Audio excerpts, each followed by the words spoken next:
where I hear you from.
Can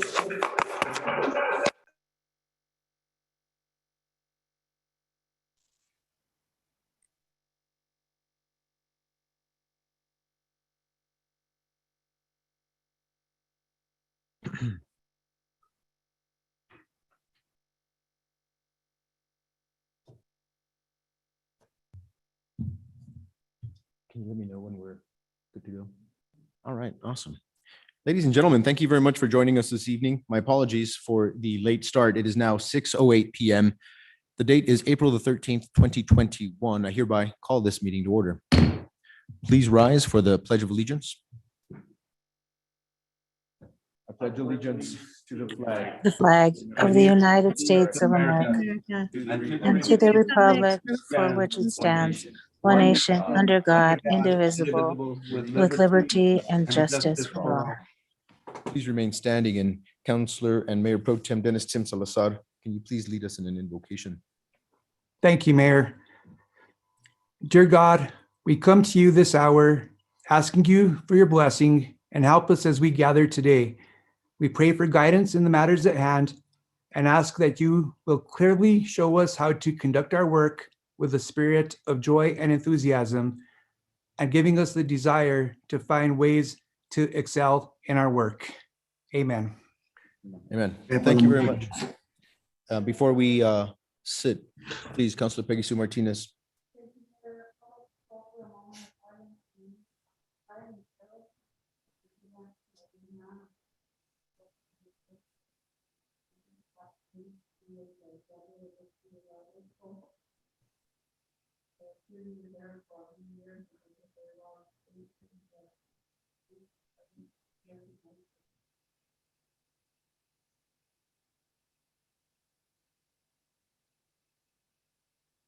Thank you very much, ladies and gentlemen. Please be seated.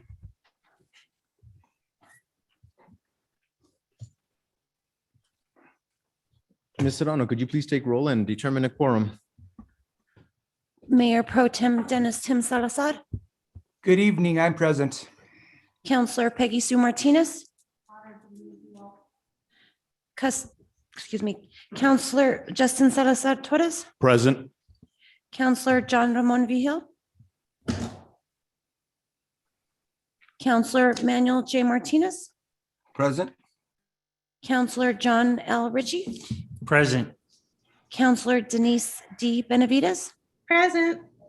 Councillor Dorothy D. Valdez, Present.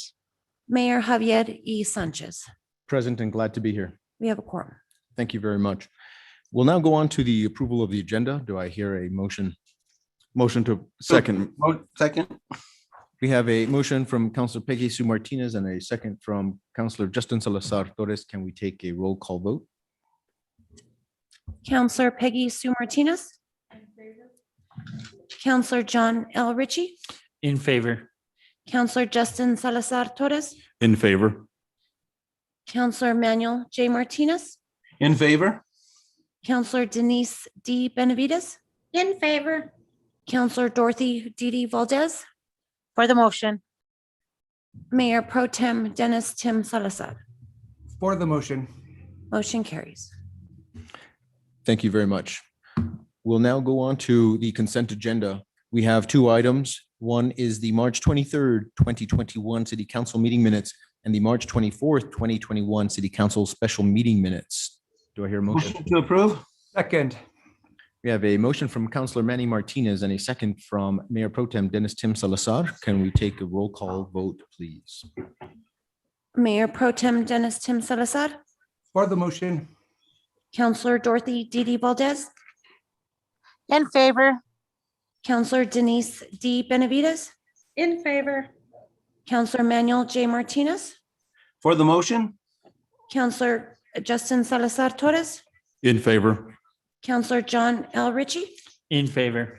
Councillor Peggy Sue Martinez. Also in favor. Motion carries. Excellent. We'll now go on to public comments. And just to remind those folks who are out there, we do have a public hearing that will begin shortly. So if you're here to speak on that public hearing, it might be best that you hold your comments to that time. Anybody else like to speak in public comments? We do not have anyone signed up, sir. Excellent.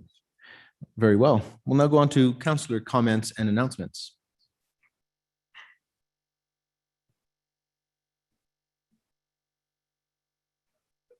Do we have anyone out there?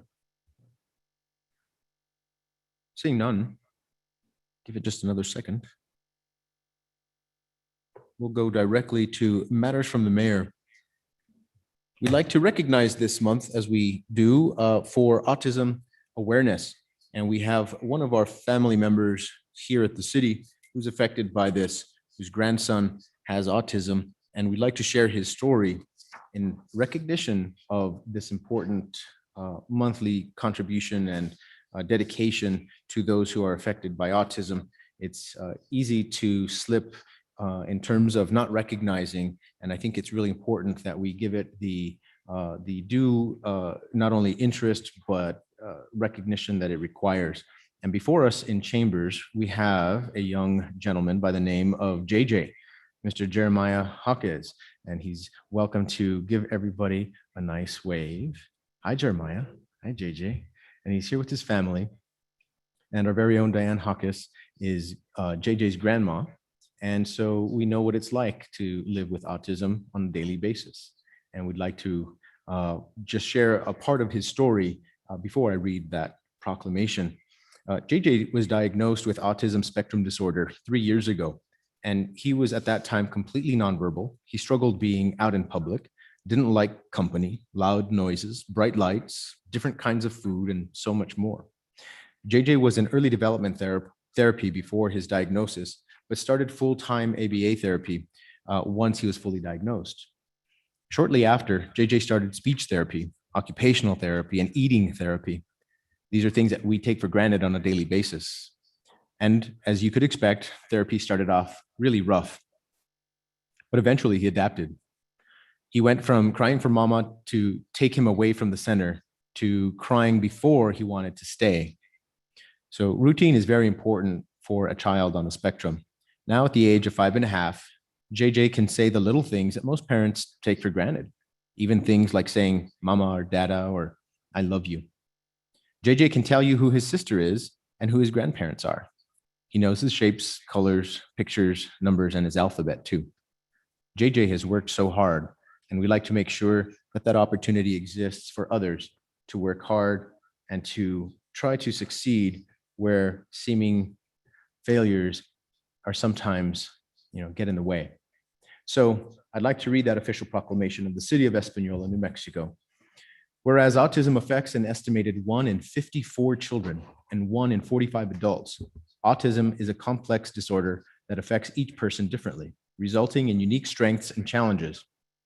And whereas research has shown that genetics are involved in the majority of cases, which can affect anyone, regardless of age, race, gender, ethnicity, or socioeconomic background. And whereas those who are affected by autism face challenges throughout their lives, such as verbal and nonverbal communication, social interaction, complications, chronic sleep issues, anxiety disorders, epilepsy, and additional medical conditions that impact their quality in life. And whereas early diagnosis along with early intervention can improve learning, communication, social skills, and underlying brain development. And whereas this governing body deeply believes that every person who is affected by autism should have access to support, reliable information, and also fair opportunities to have a long, healthy, and happy life. And whereas the city of Espanola is proud to take part in the observance of Autism Awareness Month to address the needs of friends, families, and loved ones who are affected by autism. Now, therefore, I, Javier E. Sanchez, Mayor of the city of Espanola, along with the entire city council, do hereby proclaim the month of April 2021 as the city of Espanola, New Mexico, Autism Awareness Month. Thank you very much. And would a clap be appropriate and okay, or is that a little too loud? All right, very good. JJ, thank you so much. What a brave young man. And we understand that change is hard and that sometimes the very little things that we take for granted sometimes are harder to come by for others. So let this be a way of saying thank you very much for your bravery and bringing him in and being a part of our family. Thank you. Have a great evening. Thank you, folks.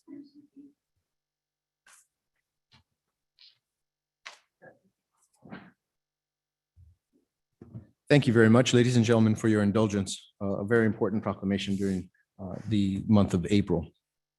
So now we'll go on to business with visitors. We have a legislative update presented by Representative Susan Herrera.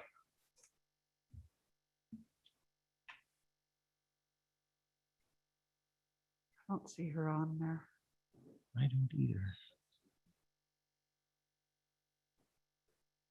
You'll indulge us for just a minute. We're trying to see if she's on.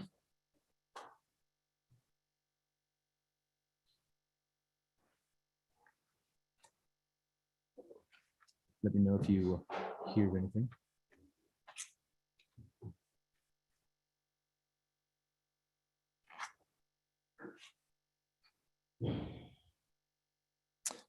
All right, well, very good. If Ms. Representative Susan Herrera comes back on, we will go right back to her if that's okay with the rest of the counselors. In the meantime, we'll move right along to matters from the city manager regarding any city business. Mr. City Manager. Thank you, Honorable Mayor, members of the governing body. Thank you for indulging me this evening and to give you a quick update on the city business. Before you in the packet material, there's a list of items that are currently in the works with the city. The one thing that I want to bring to your attention is the status with the renegotiation of the lease agreement with the crisis center. As all of you recall, the governing body chose to table this item to go back and renegotiate a more, budgetable, I guess, if you will, or affordable plan for the crisis center. So in working with our city attorney, Mr. Jonas Nahum, we are working with the Local Economic Development Act, which is the LEDA Act that the city has an ordinance on.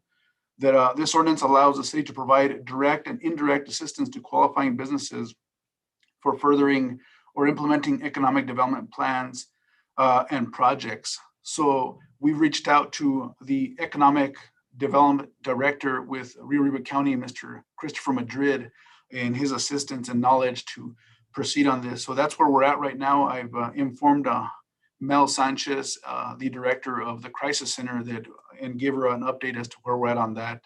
Right now, we're not ready to bring back to full council, but I just wanted to bring everybody up to date, the status where we're working on that. And I stand for any questions in regards to city business updates. I know that you all have a lengthy agenda this evening, so I will stand for any questions. Thank you, City Manager. Counselors, Counselor Denise Benavides, go right ahead. Thank you, Mayor. In reference to the Crisis Center, I just kind of want to just mention that, there are numerous grants to assist them, not only with operation, but several other types of grants as well, that their executive director should be looking at and be able to go after and apply for.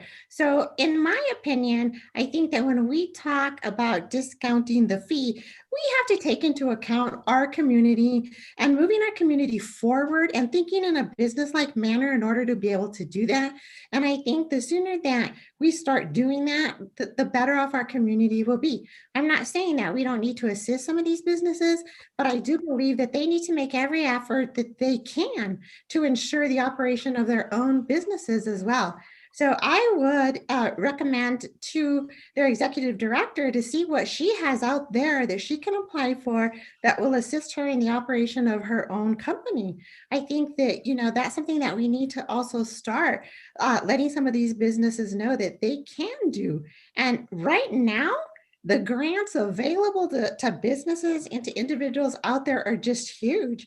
And so, I just want to encourage her to take a look at some of those and just to remind ourselves that in order to move our community forward, we have to keep in mind that sometimes, the rents are going to go up.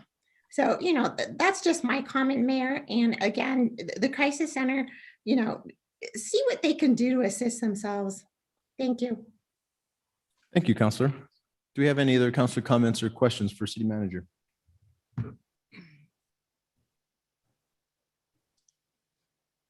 Counselor Peggy Sue Martinez, go right ahead. Thank you, Mayor. So I'm curious as to the timeline concerning the nitrate filtration system at the Ranchitos Park and when that is scheduled for completion. Yes, thank you for the question, Councilor Peggy Sue Martinez, Honorable Mayor, members of the governing body. So as you may have seen, the construction has started at Ranchitos Park at well number 7 to install the nitrate filtration system. So that has been contracted out. So I believe in accordance to our Public Works Director, that would be a time of completion between 6 to 8 weeks. Could you also touch base, City Manager Martinez, on the status of the swimming pool, both Lucero Center and the outdoor pool, and when they will be in operation? Yes, Counselor Peggy Sue Martinez. So right now, the status on both polls is we're actively recruiting for lifeguards. Right now, that is the only holdup that we have in order to reopen the pool in our current state of turquoise. So like I say, I put it out there. We have Justine Valencia, our Project Race manager, also reaching out to the schools, the high school, and looking at the college and any avenues that we have. I believe even Chief Ron Padilla, our fire chief, has also been looking in those avenues in regards to certifying and getting people the lifeguard certification. But as the main thing that we're looking for is to hire and getting lifeguards on staff. It would be good if we moved in the direction of hiring a certified instructor so that we could certify our own people here in the community. That would be something that we should be looking at. Thank you, City Manager Martinez. Yes, Thank ma'am. you, Counselor. Thank you, City Manager. Counselor Manny Martinez, go right ahead. Thank you, Mayor. City Manager Martinez, can you let us know when, if there's an estimated date as to when the State Road 76 project will begin, sir? Yes, Councilor Manny Martinez, Honorable Mayor, members of the governing body. So in my report, I did give a little bit of a brief update on State Road 76. Right now, we're looking at talking with Miss Andrea Telmo with the New Mexico Environmental Department Construction Program Bureau to look at acquiring additional funding to accommodate with the added expense with the traffic control plan that we've seemed to have a run into in regards to the extended expense on that. But right now we're looking at getting the additional funding and submitting the application for the traffic control plan. Right now, we don't have a solidified state time to start, but I will keep the governing body updated on that. But that's the only information that I have right now is we're looking at submitting the traffic control plan and acquiring additional funding and see where we go from there. Thank you, sir. Also, do you have any update as to what projects both Rio Arriba and Santa Fe County might be doing within the city limits that we might need to be made aware of? And also noticing that Rio Arriba County has become turquoise level. Can you please elaborate on that also, as well as to what that means as far as for businesses and gatherings as well, and any possible type of events that could happen now in the near future due to this change to turquoise, sir? Yes, Councilor Manny Martinez, honorable mayor, members of the governing body, absolutely, and great questions in regards to the current condition of the county is in turquoise. To address your first question in regards to any project that Santa Fe County or Rio Arriba County has going on, none that I've been made aware of yet. I've reached out to, I've been speaking with the Rio Arriba County Manager Tomas Campos, no updates from there. And I haven't received any communication back from County Manager Catherine Miller from the Santa Fe County as of yet. But when those do come about, I will be updating the governing body on those. To address your second question in regards to the turquoise level for the county. So I do have essential businesses, for food and drink establishments. They will be allowed to have 75% of indoor capacity and 75% outdoor capacity as well.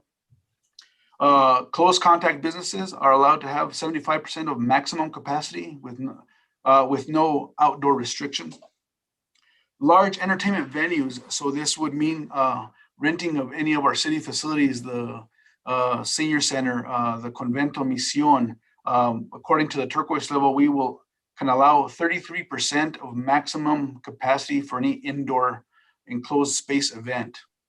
Recreational facilities, a maximum of 50% capacity indoors, and 75% for outdoor activities at recreational facilities.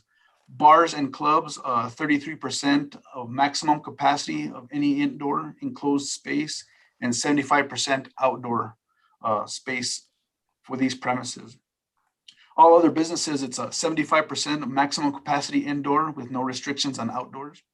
House of worship, that would mean of having not to exceed 75% of maximum capacity. Places of lodging, that would mean 50% of maximum capacity for all. 15 guests maximum per vacant rentals. And for mass gatherings, to your point, Counselor, mass gathering limits would be a maximum of 150 persons or 200 vehicles in one gathering. Okay, thank you, sir. And, Thank you, and just, Counselor. and just for information, so all that information, I just read it from the city business update packet material under city business updates. Thank you, sir. Next, we have Counselor John Ritchie. You have the floor. Go ahead. Thank you, Mayor. City Manager, can you give me an update on the American Rescue Plan? What is our plan with on that funding? And I also see you're wanting to collaborate with Rio Arriba and Santa Fe County. What are your plans for that? Yes, Councilor Ritchie, Honorable Mayor, members of the governing body. So the American Rescue Plan, or the ARP, there was a webinar that was conducted this past week on Thursday. They didn't give a lot of detail, but they did elaborate, saying that by the distribution of what each municipality or county would be receiving, the city of Espanola would be receiving 2.3 million. The county of Rio Arriba would be getting 7.5 million. The county of Santa Fe would be getting 29.1 million.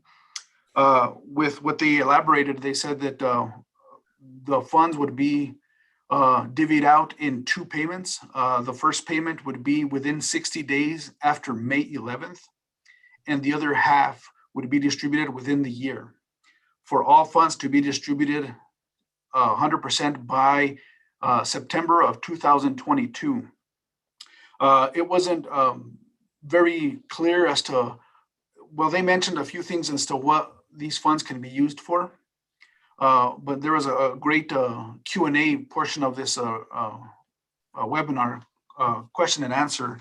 And there were some great questions that were asked, and they said they would get back to us. One of the good questions was asked that if this funding can be used as a matching portion for other grants. As you are well aware, that we put in for grants, sometimes they require a matching of some sort.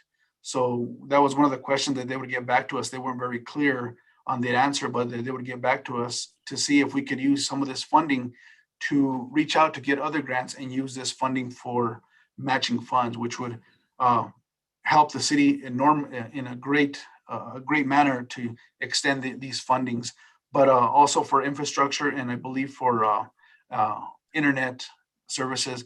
I want to coordinate with both counties to see how we can collaborate, like we did with the CARES Act funding that we got at the latter part of last year. But like the talks are in the works, and go from there. But there's nothing solidified as to what specifically the funds are going to be used for now.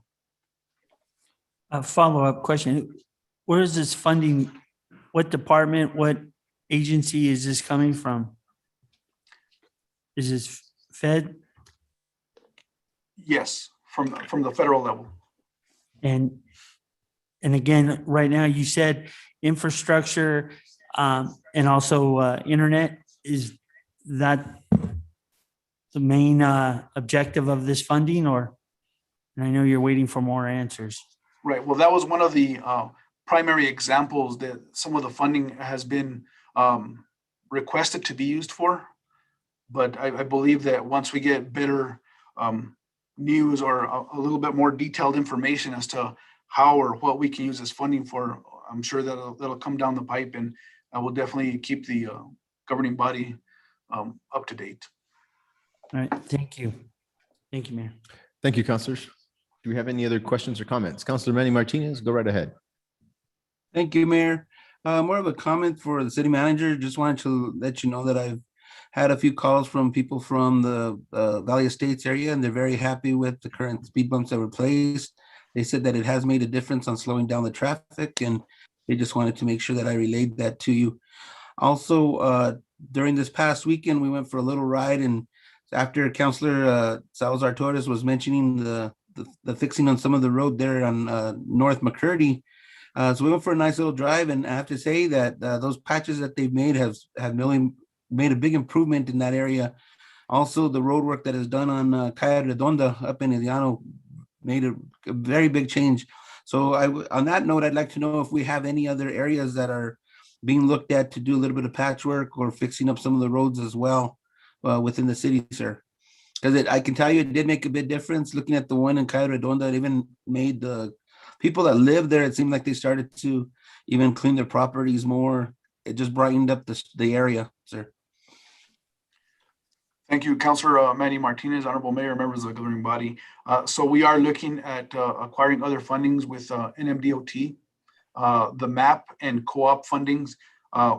Unfortunately, those do require some matching funds, but we are in the talks with our grants manager, Ms. Diane Hawkes, and our streets supervisor, Eliza Mares, and our public works director, Mr. Steven Trujillo.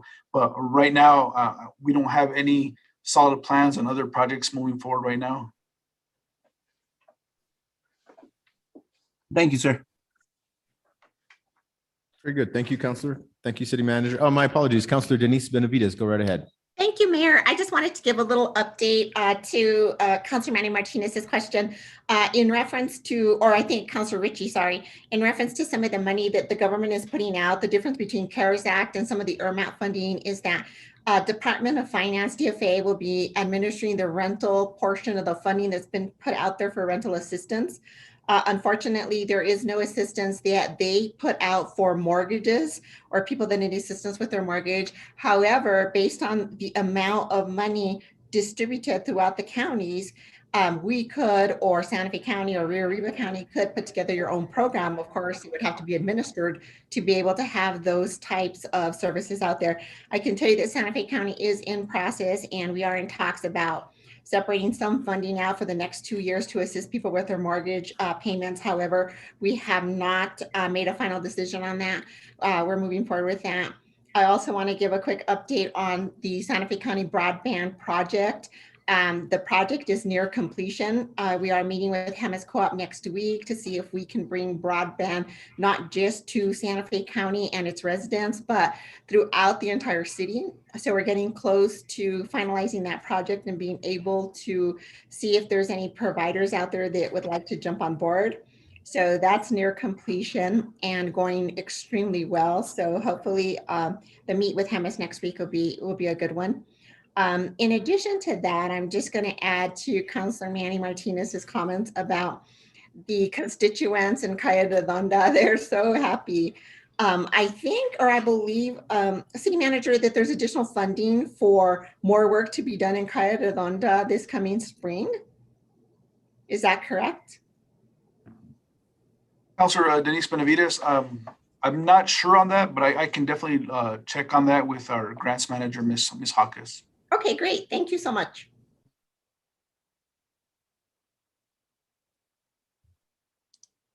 Thank you very much, Councilor. Do we have any other councilor comments or questions? Very good. Seeing none, we'll move right along. Mr. City Manager, go right ahead to the next item on the agenda, the certificate of recognition. Thank you, Honorable Mayor, members of the governing body. As requested by the governing body, that the city recognizes outstanding employees, employees that go above and beyond the call of duty, if you will, to the city when they're called to act and do extracurricular work for the city. I'd like to recognize our own Miss Valerie Wright with the library staff. She's been with the city for over 5 years. As all of you know, the library and recreation facility have been closed primarily due to the pandemic, with opening, closing, and being very back and forth, if you will. But Ms. Wright has been a great asset to the city in doing whatever she has been asked to do. She has been asked to relocate to help the clerk's department. She has been asked to go and relocate and help with the senior center. She has been asked to relocate to help with Mr. Jeff Sargent with the coordinating of vaccines. And in answering phone calls, Ms. Wright, with very flexible with her schedule to be accommodating to whatever is asked of her during her time as an employee. So I'd like to take this time to present and recognize Ms. Valerie Wright for the dedication to the citizens of the city of Espanola. Ms. Valerie Wright, our own staff with the library. Thank you, Mayor. Awesome. Thank you so much. Do we have Ms. Wright? I believe she's not on, sir. Okay, great. Thank you, sir. Excellent. Well, thank you very much. We'll now go on to the public hearing part of today's meeting. The way I'd like to conduct this is we'll have a brief introduction by Councillor Justin Salazar Torres, who is introducing the ordinance. And after that, we'll have a public hearing where we will get to hear from citizens who are either for or against, after which time we'll close the hearing and have a discussion with councillors. So, Mr. Justin Salazar Torres, if you would, please. Good evening, Honorable Mayor, Mayor Pro Tem, esteemed councilors, and City Manager. I come before you in sponsorship of proposal City of Espanola Ordinance number 2021-01 on behalf of the constituents that have reached out. For the governing body, this item was brought before public safety for several months. A certain councilor within the committee came forth before public safety, came before me and asked, what the idea was regarding this and so forth, because he had constituents reach out to him. So then therefore, we decided to look into this, and therefore here we are today. We had first been directed in public safety to submit the OHV application for permission through Game and Fish. During that process, we encountered the amendment by former Governor Susana Martinez, and you'll know the amendment here in a second when I do read the ordinance itself, portion of it, should I say. And within that portion, former Governor Susana Martinez did relinquish the ability to municipalities and villages to adhere to this ordinance according to their governing body. With that said, ordinance number 2021-01 for the City of Espanola is an ordinance authorizing the operation of recreational off-highway vehicles and all-terrain vehicles on paved streets owned and controlled by the City of Espanola. Whereas the State of New Mexico Legislature amended Section 66-3-1011 NMSA 1978 to allow the operation of recreational off-highway and all-terrain vehicles on paved streets owned and controlled by the authorizing entity, subject to certain conditions. Whereas the governing body of the City of Espanola has adopted and referenced the 2016 compilation of the New Mexico Uniform Traffic Code, including Section 66-3-1101C, which permits local authorities to authorize by ordinance or resolution the operation of recreational off-highway and all-terrain vehicles on paved streets owned and controlled by the authorizing authority, subject to certain conditions. Whereas the governing body of the City of Espanola now deems it desirable to allow the operation of recreational off-highway all-terrain vehicles on paved streets owned and controlled by the City of Espanola, again, subject to certain conditions. Now, it does state here, Section 1, the purpose of this ordinance is to allow the operation of recreational off-highway vehicles and all-terrain vehicles on paved streets or roadway owned and controlled by the City of Espanola. I can't reiterate that enough, that the listening public and those that have brought this before us, that this is only for paved streets owned and controlled by the City of Espanola. In the several weeks, we've had councilors during meetings, et cetera, express their concerns regarding this. However, during this process, a lot of individuals felt like they were getting blown off. They had been inquiring about this for, again, several months. Therefore, as public safety, we had discussed the ordinance. It was presented before us, and we had instructed our city manager and our city clerk to go ahead and advertise for this ordinance to be presented before the governing body. Now, Honorable Mayor, would you like me to, I've read over the ordinance. I've had some input from the public. Of course, we have an abundance of individuals here to speak on for or against this ordinance. Would you like me to speak of certain corrections that we would recommend, or would we wait for the public hearing to end and then therefore? I think that we should hear the public hearing and then enter those options into debate afterward, particularly listening to any of the recommendations or any items that members from the public may wish to address. Thank you, Honorable Mayor. Thank you, councilors, for indulging me, and those listening via Zoom. I will conclude my opening statement. Thank you, sir. Thank you very much, Councillor. So we'd like to read the full statement before we open up that hearing. The City of Espanola Ordinance 2021-01, an ordinance authorizing the operation of recreational off-highway vehicles and all-terrain vehicles on paved streets owned and controlled by the City of Espanola. This is a legislative hearing, which means that the discussion that we have today is meant for the legislative body to use in determination whether or not they would like to add a law to the books. That having been said, I will open up this meeting. It is now 6:45 p.m. Hearing is now open, and we are welcome to hear from any guests who would like to speak. Allow us to perhaps go in order. Those in favor of this ordinance, we have asked people to sign in. Is that right? So we'll go ahead and go in the order in which people have signed in. And if you haven't signed in or are on Zoom, that is okay. We will take your comments at the appropriate time. So who do we have first? Mr. Nathan Ortiz. Thank you very much. And even though we mentioned your name, if you could please, when you approach the computer, state your name for the record. Good evening. My name is Nathan Ortiz. Good evening, Council, Honorable Mayor. Today I come forward in full. We want this to be passed. We're a great community. We do a lot of good things for the community. We just want to have an opportunity to be able to use our streets like other vehicles. We pay insurance, we pay licensing, registration. We abide by all the rules, or we should be abiding by all the rules set forth by the state and the city. That goes all the way through 66, 31011, which includes helmet laws, seat belts, lights. So we're hoping that the councilors go in favor with this for our community.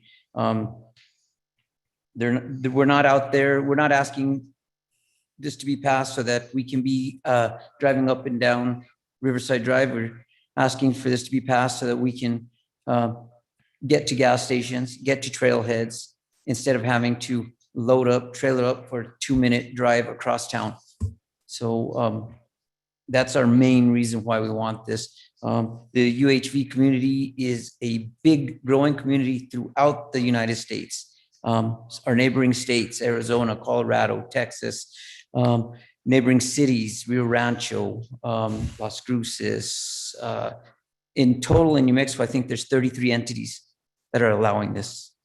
And they've made changes to their law and changes to their ordinances to allow these group of people to do this. Have that being said, there's groups across the state, across the country that hold events would bring a small amount of GRTs to our city, would bring neighboring UTV guys to our hotels, to our restaurants, to our Walmarts, to our gas stations. And I think that's good. It's good for our tourism. It's good for Espanola. People love it. People love to go up to 31 Mile Road, hit the BLM on this side. Another thing is we have been speaking with Rio Arriba County, and they seem to be on board and they want to investigate this more and move forward with it.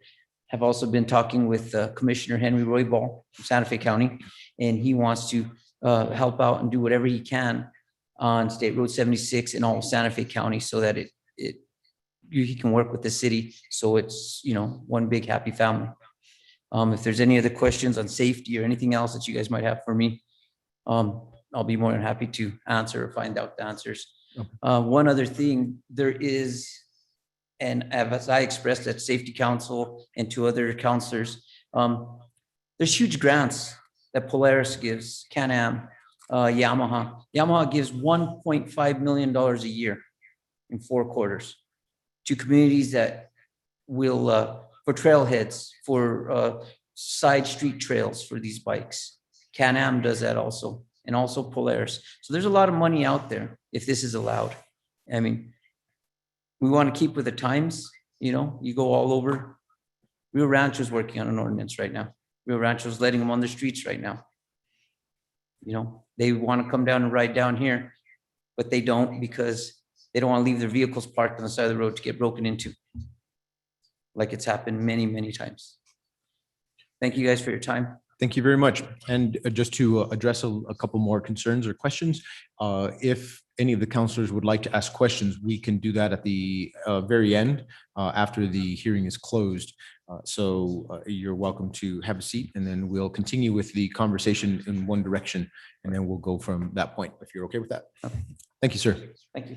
Who do we have next? Miranda Lopez.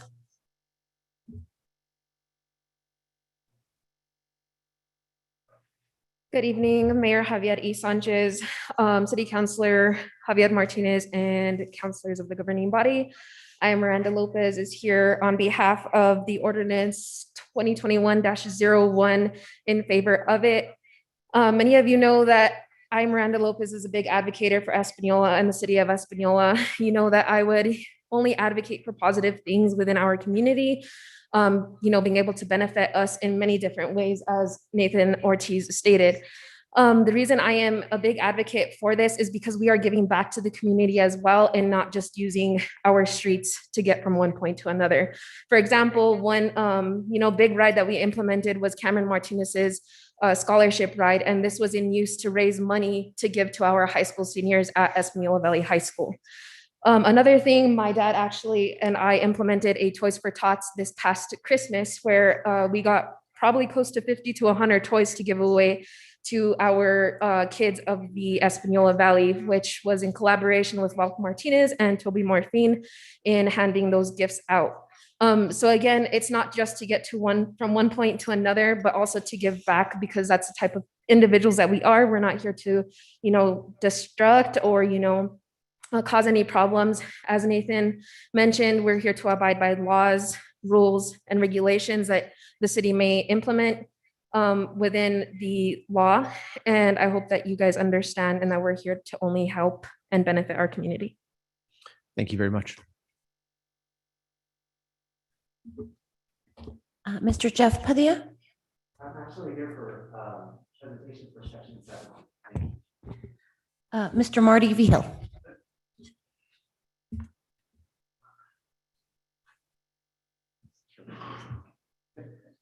Good afternoon. Yeah. So Nathan, he asked me to come out here, help me with the Awasana Fire Department search and rescue. We have used our vehicles, you know, for the search and rescues out there to do a lot of the rescues. So that's why he asked me to come out. You know, Awasana does have some of their, you know, off-road vehicles, but some of the places that we've needed to get to, you know, their vehicle does not get there. Matter of fact, I think this past year, there was one of the state police's off-road vehicle that actually broke down, that we actually had to go out there and, you know, pull their vehicle down with our vehicle. So by the time we kind of get loaded up onto our trailers, it takes time. You know, if we could just, you know, leave from the house straight up to the rescue area, if it is in means, that'd be helpful. That's all I've got to say. Thank you. Thank you, sir.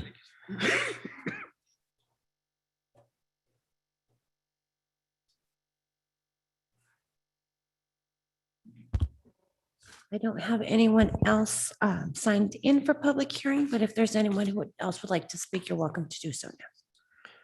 Very good. So we now have an opportunity for anybody on Zoom who's out there in the digital world.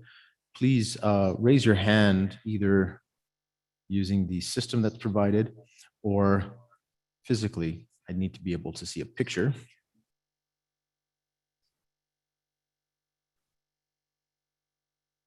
Now, is there anybody who is here in the audience that would like to speak, however briefly or for however long you wish? Please be as comfortable as you'd like.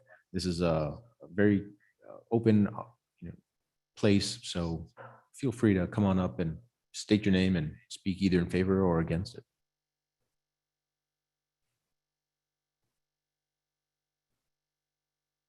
Want to make you feel as comfortable as possible. We have bottled water here. I know it can be a little strange and intimidating walking up to a podium, so you can also speak from close by if you'd like. We can take the microphone to you. Yes, Mr. Martinez for a second round. Go ahead. Ortiz, sorry. Nathan Ortiz again. I just wanted to state, since it's so limited the people that can be here, I think most of the people that are here tonight are in favor of it. Plus, we have a few people that are outside, and just due to social distancing and COVID, we couldn't have everyone that we did want out here. But we are a big community, like Miranda said, and we do want to give back to the community also. That's one thing that's very, very important to us.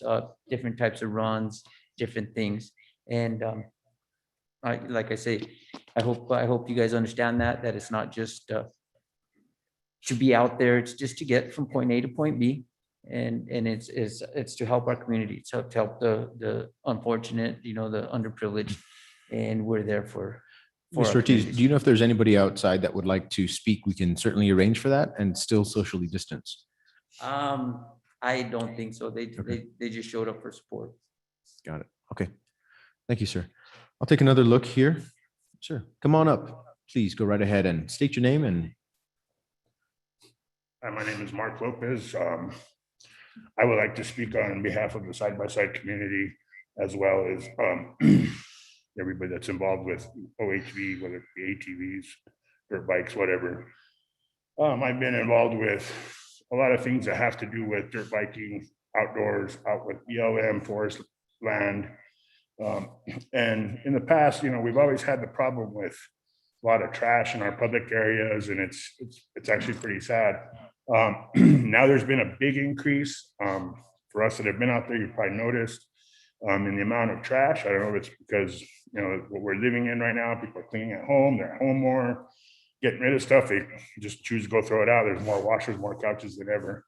I just want to use the riding group from Albuquerque that ride out in the southern Montesa Park. They get big groups together and they clean out like huge. They really clean up their community. You go out to Southern and ride, and it's pretty amazing. We were out at Montesa Park this last weekend, and it was absolutely amazing. The 2 weeks before, they had picked up, I think, 4,000 pounds of trash, and this is all volunteer. Right now, I'm working with BLM to become a volunteer patrol for El Calde and El Caliente area. And I'm trying to organize a big, ride event in our BLM area to be able to facilitate a cleanup, and the response from that is huge. I mean, we could have potentially hundreds come out and do this. I mean, they plan rides and there's hundreds of people that show up. There's people that come from Colorado. We went to an Elephant Butte ride, and there was 60 machines from Espanola that went to Elephant Butte, 4 hours away. People are just yearning to come out and enjoy different places to ride and enjoy their investment. And in hopes to be able to get a lot of people out there to clean up our community. So that way, when people that don't ride UTVs or ATVs, they can go out there, if they're walkers, runners, whatever, they can enjoy that as well and say, oh, wow, look, this has been cleaned up. And we want to be a part of that, to implement that and get that moving forward. So that's what I have to say on this. Thank you, Mr. Lopez. We appreciate it. I'm also looking at the Zoom screen to see if anybody is speaking up or raising their hand. I don't see any. Anybody else from the audience? Anybody speaking for or anybody speaking against? Very well. The time is now 6:58 p.m. Hereby close the public hearing. For the sake of discussion, how would we like to proceed, councilors? I'll make a motion for approval, Mayor, for the sake of discussion. Second. We have a motion of approval from Councilor Peggy Sue Martinez and a second from Councilor John Ritchie. Comments, questions, discussion? I guess I'll start. I have some concerns with the resolution, just as it's stated. I'm bringing it up on my other device. But I'm curious about signals, signal kits, mirrors, age limitations, time limitations, those types of situations within our community. Not allowing them after 10 p.m., those kinds of things. Making sure that anybody that is on there is certified to drive something like this, and making sure they have all safety equipment necessary, especially, like I said, mirrors, turn signals, and those types of things that I'm not sure, but I'm thinking are aftermarket devices for some of these units. So could somebody enlighten me a little bit about this, please? Thanks. Thank you, Counselor. Before we move on in that direction, let it just also be known that this is an ordinance that is drafted and is the beginning of a potential legal document that would be law, which means that all of the counselors have an opportunity to make suggestions to it. So, if there are specific requirements that the body chooses to place on it, they are free to do so. So currently, as read, I also was wondering about the same thing. And the question is that it does require brakes, driver's license, instruction permit, provisional license, a mirror, and mufflers. That is the extent to which safety requirements are in this ordinance. Councillor Justin Salazar Torres. Thank you, Honorable Mayor. So with that said, being that we can add what we wish and so forth and remove what we wish, I'd like to ask the maker of the motion, the seconder, to indulge me just a little bit. Under definitions, I know it says all-terrain vehicles or ATV. I'm okay under definitions that it states ATV. However, I would ask that we remove ATV from the rest of the ordinance because it states OHV or ATV, and in this case, this is strictly just for OHV, off-highway motor vehicles. It does state non-straddling vehicles. However, just for point of clarification, that we rid ATV from the remainder of the ordinance, but we keep it under definition just for purposes of clarification. My next thing on here that I've had, and again, I'm sorry, just please indulge me. It does state under section B1C, it says maximum speed capability greater than 35 miles per hour. In that case, it does throw, I believe, a lot of individuals in a wrench to have a maximum speed capability because they all go faster than 35 miles an hour. The remaining of the ordinance does state no faster than 50 miles an hour. However, all city-owned and controlled roads do not exceed, whether it be 25 miles an hour, 35 miles an hour. So that verbiage is okay, just so councilors know regarding speed. The next thing on here is under the turn signals and so forth, councilors, I have the vehicle has brakes and it says mirror, but put mirrors, so rear view mirror as well as side mirrors. It says mufflers. I would ask that you include turn signals, brake lights. Yes. I'm sorry, and as well as a horn. I know that's difficult. A lot of this is aftermarket stuff. However, these are just things that I've had here. I see some head shaking out there, but again, we're open for discussion. I'm sorry, I have some chicken scratches on here that I'm just going through. Other than that, it does state that the OHVs need to remain on the immediate right-hand side of roads. I will state that all city-owned and controlled roads are all single roads. So you have to stay within that lane, no matter what. Other than that, for the public's clarification, I believe that a map regarding the city-owned roads and so forth was included within our packet, but that we present that for the listening public as well as those that are here in the chambers, that they do acknowledge and see. We, going forward, I know there was an issue with counselors stating we don't want to confuse the listening public what we're permitting, because then you go out there and you do get pulled over and it not be on a city-owned road, et cetera. I just want to make it clear that, it was brought before me as and another counselor as an option for within our city. Of course, we do have to listen to our constituents and bring it forth. I am only one vote of 8, and granted it'd be 9, if so be it. But as a public servant, that's what we're here for. And thank you for indulging me, counselors and makers of the motion. So thank you. Counselor Denise Benavides, we'll go to you right after we go back to a follow-up from Counselor Peggy Sue Martinez. Thank you, Thank you Mayor. for indulging me, Counselor Benavides. So for point of clarification, this is not for ATVs. Is that what you're saying, Counselor Torres Salazar? Yes, ma'am. Because, and like I said, it could be a little confusing because it says all-terrain vehicles or ATVs, but that's just under the definition portion of the ordinance. But if you go through the rest of the ordinance, it does state on page 3, ROHV or ATV, et cetera, just that we rid the ATV portions of this, so there's no confusion that an ATV is a straddling vehicle. So therefore that be removed from this, but I'm okay with leaving it under definition so individuals do get that definition of what is what. So that would be the only place that ATV would be in this ordinance, would be under the definition where it's talking about being a vehicle that does not have a seat that you sit on, rather one that you straddle. Correct. Okay, thank you.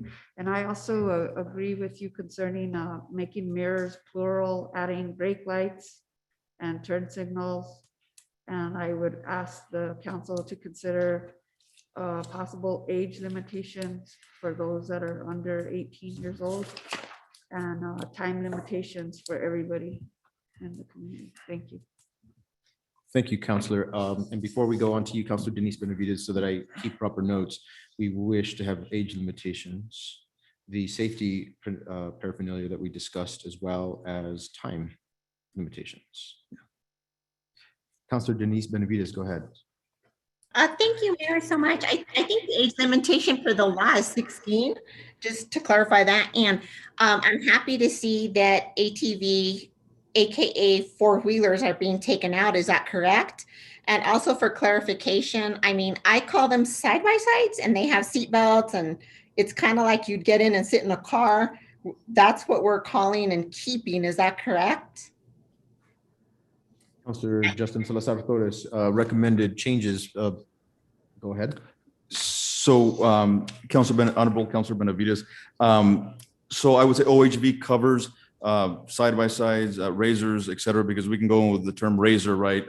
Or a general, Polaris General, et cetera. But in this case, yes, we are ridding the straddling vehicles, et cetera, from this, just to be vehicles that you get in, sit down, strap a seatbelt on, and one of the, again, to bring a seatbelt feature to this is, all, I believe, OHVs have a safety feature that they will not exceed more than, I believe it's 2 to 3 miles an hour without, 5 miles an hour without your seatbelt on. It's an automatic safety feature that your seatbelt has to be on before you get in any sort of excess speed of 5 miles an hour. Okay, great. And I do agree with the time limit or curfew, if you want to call it that. So far, I think everything that we're going to exclude is something that I was going to mention. So also for the public's, for clarification, I think Mr. Ortiz mentioned Commissioner Roybal and State Road 76, again, State Road, it's a state road. Riverside Drive, again, state road. Paseo de Oñate, state road. All of these are state roads. So we're just talking about these particular vehicles being able to go across a state road to get to a gas station or to get to wherever they may be trying to get to, correct? And in addition to that, based on public comments, I didn't hear anything that anybody mentioned that couldn't be done today, because everything that they mentioned is off-road vehicle type events or things that can currently get done today. So as far as any of the public comments that I heard, I didn't hear anything other than you want to cross an actual state road to get to a gas station or to get to an area where you could possibly ride without having to leave your vehicle there. Is that correct? Depends on whom you're asking. Counselor. You're asking Counselor Justin Salazar Torres? All right, go ahead. Yeah. Thank you, Council Benavides. Thank you, Mayor. Yes, I see a lot of heads in here shaking. Yes, that, you know, and again, as Mr. Ortiz mentioned, these are simply just to go to get fuel, you know, to load up a trailer, unload a trailer, et cetera, just for fuel is a bit extensive. To simply go spray off your razor at the car wash is a bit extensive. To load up a trailer, hook everything up, go. They're just asking for a little bit of leniency within the governing body, within the city of Espanola to permit for such a time as this. If I may, Mayor, and if you'll indulge me, I was texted the section 66-3-1012.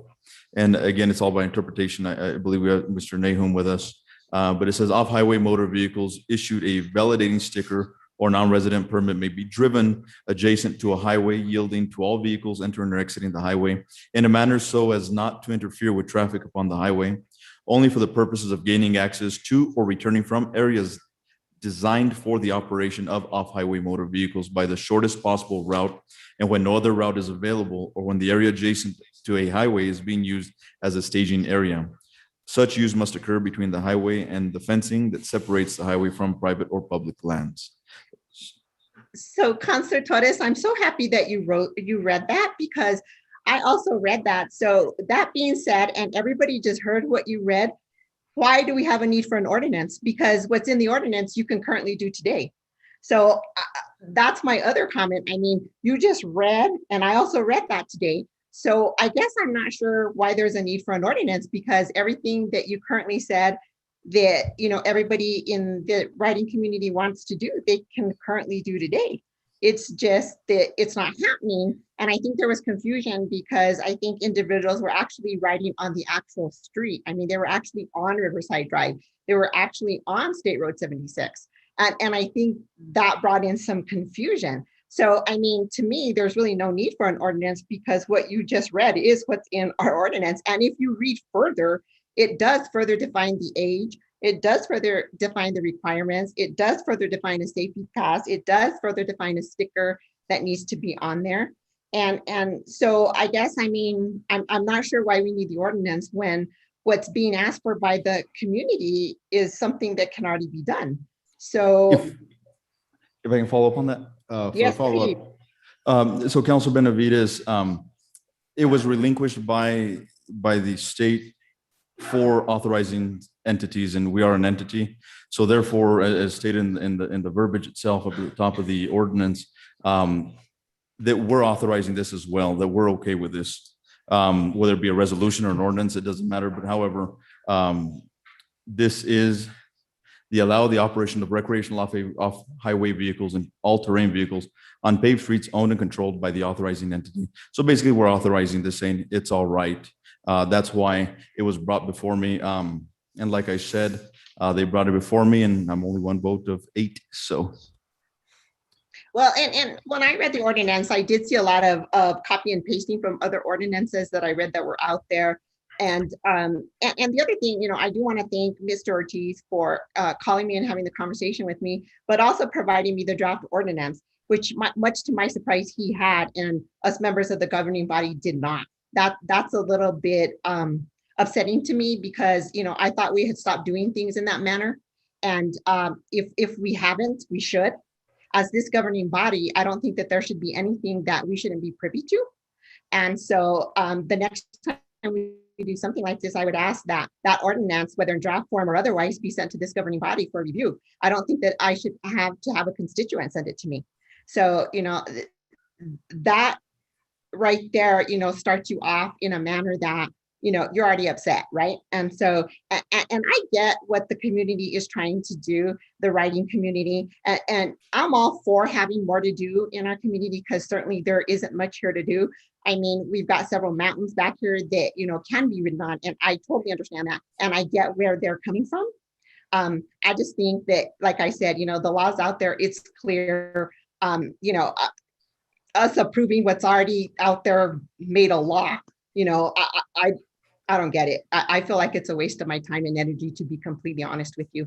And you know, those are my concerns. I think if the ordinance gets changed, as Councilor Peggy Sue Martinez stated, and as you stated, Councilor Salazar Perez, I think those are all good things that can be changed. I just feel like I said, what's asking to be done can already be done. So that's just my opinion. Thank you.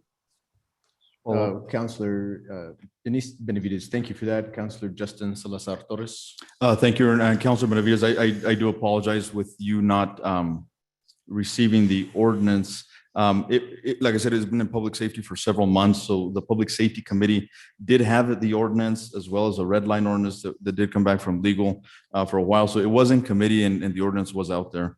However, and I believe we have access to all the agendas regarding committees, so it was out there. And then the ordinance was attached to the agenda for tonight's meeting within the legal requirement of the posting. So I do apologize that you had to get it from a constituent. I'm so sorry. Councillor John Ritchie, and then at some point, I think that a clarification of that law is going to be necessary. I don't necessarily read it in the same way, so I think it's going to be important that we get that proper clarification. Go ahead, Councillor John Ritchie. And thank you, Mayor. And that's all I was, of my understanding, the law in 78 that allowed the utilizing the ATV or HOVs to be on public roads. It gives the cities or municipalities or entities have to approve it because they can opt out and not allow it within their communities. And so that's why we have to have an ordinance stating that we are allowing it within our community. So that's the clarification that I had and understand. Thank you, Councillor. Councillor Manny Martinez. Thank you, Mayor. I have a few concerns, and hopefully Councilor Torres or someone else would be able to answer these concerns. But again, we're talking about city-owned streets, city paved streets, and talking about going for gas or going from their home to be able to hit a 31-mile area. I can foresee, utilizing North McCurdy, which is a city-owned street, to go to Valley Estates, to cut across the highway to go to the gas station. I can foresee a time where some of those residents at Valley Estates will be asking us can we opt out our street? We don't want them on our street anymore due to speeding, due to whatever that might happen. But it's a public street, right? And at that point, I just think we're going to be opening another area that we're going to have to deal with when it comes to streets that are going or people that live in certain areas that aren't going to want this. And now, granted, I know they had an opportunity to come tonight to voice their opinion on it, but that's my question. And also, if they do go on a state highway, Riverside, South McCurdy, or 84 285, is there anything to prevent, as they're going up to these areas, to stop a state policeman, a city policeman, a sheriff, a tribal police from ticketing them, or even from cutting across the highway? Thank you, Councillor. We have a follow-up from Councillor Peggy Sue Martinez. Yes, thank you, Mayor. I'd like to just touch base on the liabilities and what the city attorney has researched on this issue and what their advice is concerning this. Mr. Nahum, if you could please address that question and issue, and then maybe we can have another discussion about the question at hand. Go ahead. Sure. Thank you, Mayor. Thank you, Councilor Martinez and members of the City Council. So, in terms of liability, of course, the city retains its immunity under the New Mexico Tort Claims Act from suit for negligence, other than for certain enumerated exceptions. In the case of an OHV ordinance like this, I think one of those exceptions may be implicated if it's a city vehicle that has an accident with an OHV operator. But like any other ordinance that the city passes governing motor vehicle use on its streets, The city doesn't get sued every single time there's an accident on a city street in Espanola. There's also legislative immunity that the council has for passing a law. You can't be sued in your capacity as counselors if someone gets hurt under a law that you passed, because you have legislative immunity from that. So I don't necessarily see any city liability from the city passing a law that allows OHV use on city streets. It's authorized by New Mexico statutes. Other municipalities seem to be doing it as well. I think that this is really a policy consideration for the council on whether you think it's a good idea for your community. Thank you. I appreciate your advice, sir. I'd also like to hear from our chief of police, Jimenez, concerning the police department and how it can affect them, because I really feel like one of the most important issues concerning this is enforcement of the laws, of course, and accountability for safety of the community. So I just want to touch base with him and see what he's feeling about the situation, please. Good evening, Mr. Mayor, members of the governing body, Councilor Peggy Sue Martinez. Thank you for the question. We will do whatever the governing body wishes, ma'am. It will definitely, if you all decide to pass the ordinance and restrict it to only city streets, then we will happily enforce the laws on the state highways. So far, the amendments that all of you seem to be leaning towards are great recommendations. I think the biggest thing for all of us, and I believe the OHV community, is they just wanna have this recreational vehicle and in a safe manner operate it. So just like we do with bikes, and just like we do with some of these lifted trucks, and the lowrider community will have to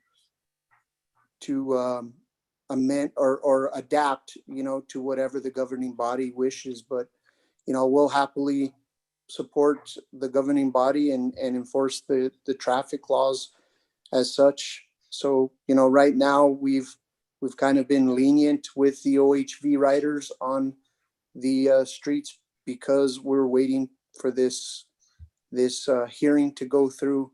But we'll do our job, ma'am, and handle business whichever the governing body pleases. Thank you, sir. Thank you, ma'am. We'll go next to Councilor Denise Benavides, and then after that to Councilor Manny Martinez, who asked some questions of Councilor Justin Salazar Torres, who didn't finish answering. So Councilor Benavides, go ahead. Thank you, Mayor. Just for follow-up, thank you, Mr. Nahum, for answering that particular question. It was one that I was going to ask. That being said, that doesn't stop anybody who may have an accident from suing the state or the city, therefore incurring costs for the city. So liability was a huge concern for me. And also the other huge concern is exactly the one that, Councilor Manny Martinez brought up, in that, going through certain streets or areas, I think will become an issue or a problem for us at some point. So just something else to think about. So thank you. Thank you, Councilor. Councilor Manny Martinez. Thank you, Mayor. Also, on that note, we do have, of course, city streets that are paved, but how does this cover as far as streets that aren't that are private streets? I don't know how many people would know how many of these streets within the city are actually city-owned streets or private roads, because the majority of them do have names on them, whatever the street name might be, but they're privately owned. And I have to be able to distinguish that for a lot of these people that might be utilizing them to use it to go from point A to point B could end up being a factor. And so how would that factor in also, of course, with, I know the person would have to call the police, call whatever's going on, but how would that factor in is I guess part of my question of what is the city streets, and I'm looking at the map that they just showed on the screen. Everywhere you look from our city streets, they're going to have to take a highway street in order to get to where they want to get. So, I mean, is this also creating a situation where a lot of people might take it the wrong way and be riding on a state highway, thinking that they're okay with not getting a ticket or getting anything like that? I'm just thinking that these are things that we have to think about, and I don't know if Councilor Salazar can elaborate on any of this stuff. Before we have Councilor Justin Salazar Torres answer that question, Mr. Nahum, could you just quickly or briefly discuss whether or not this ordinance covers private roads? Thank you, Mayor, members of the governing body. This ordinance only authorizes the use of OHVs on city streets that are owned or controlled by the city of Espanola. Okay. So a private street, in my mind, would not fall under that scope. Okay. And so I think, sometimes on private streets, people do put up signs, this is a private street. The city rules don't apply here or whatnot. But my understanding is that still OHV use would not be allowed on a private street, subject to the private owners. Okay, so we'll now go to Councilor Justin Salazar Torres, and then I'm going to come back with a couple questions for what I think is an important clarification. So Councilor Salazar Torres. Thank you, Honorable Mayor. Councilor Manny Martinez, in answer to your question, during committee, we were approached with that, and that was something I think concerns we all had, that we didn't want to mislead the public or confuse them, whatsoever. However, Mr. Hubler did provide us with a map in this ordinance. I know it can probably get confusing, but to me, I think everybody can agree that that's a risk that the riders take. It was brought before us to vote on, and if you're caught doing something illegal, well, there's consequences for that. If you're a committed rider, then it's up to the riders themselves to educate themselves on what is and what is not a city road, what they can and cannot do. I was also going to ask the makers of the motion to indulge me a little bit, that I know that they were asking for a curfew of 10 o'clock for these vehicles, et cetera. I would ask that we coincide with actually our noise ordinance, and I believe Mr. Hubler can elaborate on that. This ordinance does have a muffler, for example, so we don't want to be jamming our music or our vehicles be too loud going through, for example, if they do go to Valley Estates, et cetera, that we coincide this ordinance to be within the noise ordinance. I believe it is 9 at night until 7 in the morning. That way we don't have overlapping ordinances where, hey, we have an hour leeway versus somebody else. That it'd be fair. But Councilor Martinez, again, that's why a map was provided. It is really up to, for example, we'll use North Railroad Avenue. North Railroad Avenue is a pretty big road. However, it is city owned and so forth. So therefore, if somebody was passing in the median, so they'd be subject to penalties or whatever our police department decides to enforce. But that is a risk and a liability that the OHV riders and so forth need to make themselves aware of what is not permitted. And therefore, the map was provided. I hope I answered your question with a little bit of clarification, sir. And if I may, I think this is where I'm going to try and clarify what I think to be the issue. Mr. Nahum, please correct me at any time and jump in if I'm doing or saying something that's not accurate. So before us, we have a map of the city of Espanola. In red are all of the state-owned roads.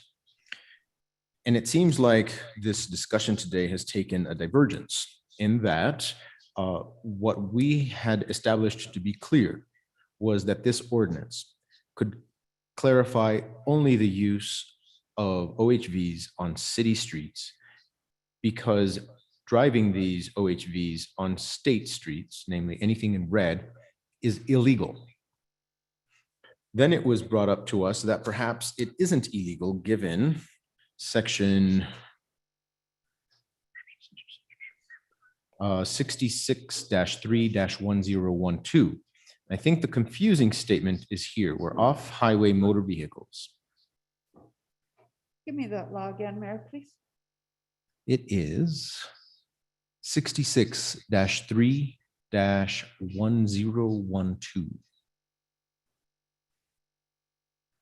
And Councilor Benavides, please correct me if I am wrong to interpret what you said, where it seems as though this subsection allows for OHV driving on state roads because of this sentence.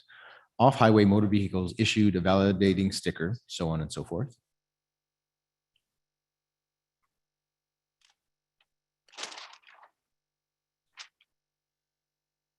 Only for the purpose of gaining access to or returning from areas designed for the operation of off-highway motor vehicles by the shortest possible route, and when no other route is available, or when the area adjacent to a highway is being used as a staging area.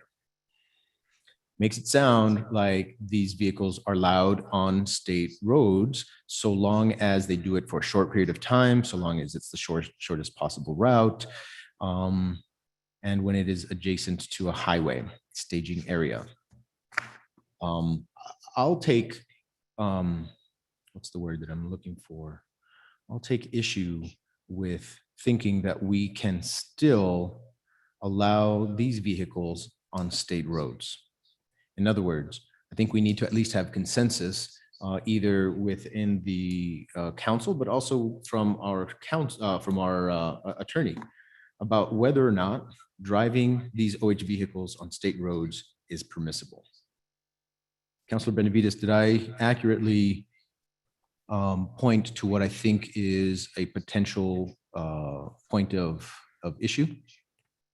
You did, Mayor. And I think what I was trying to say is that the answer is no, they cannot. It is still illegal for them to be on any state road, but it does, there is, I think, a section or an area in there that I remember reading, and it could have been another section possibly of the law that did state that basically just going across to get to a gas station or, you know, wherever they want it to do. I mean, they can ride along the side for sure.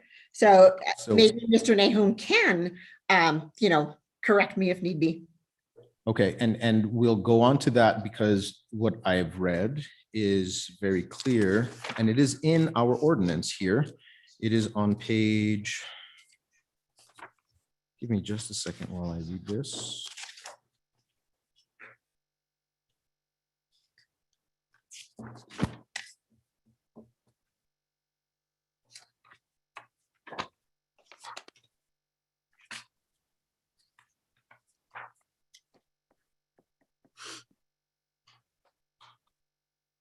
Mr. Nahum, Yes. or somebody can direct me to Are you where you looking can. for, Mayor, I'm sorry to interrupt. Are you looking for the section where it says they can cross streets or highways? Yes, Yeah, that's precisely.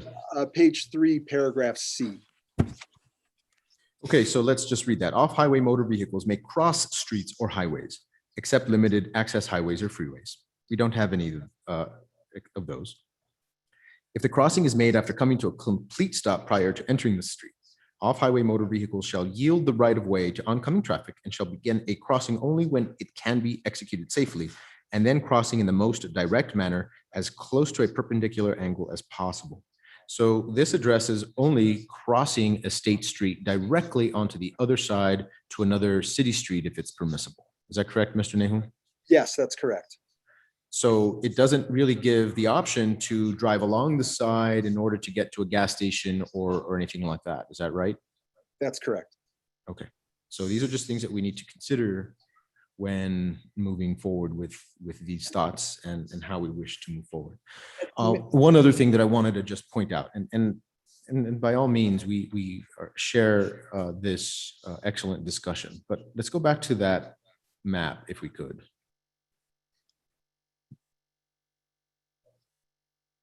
Are we then also in at least ideological agreement that driving on Riverside or Fairview on the road is not permissible, or is it permissible? I would yield that question to our city manager, to our city attorney, sir.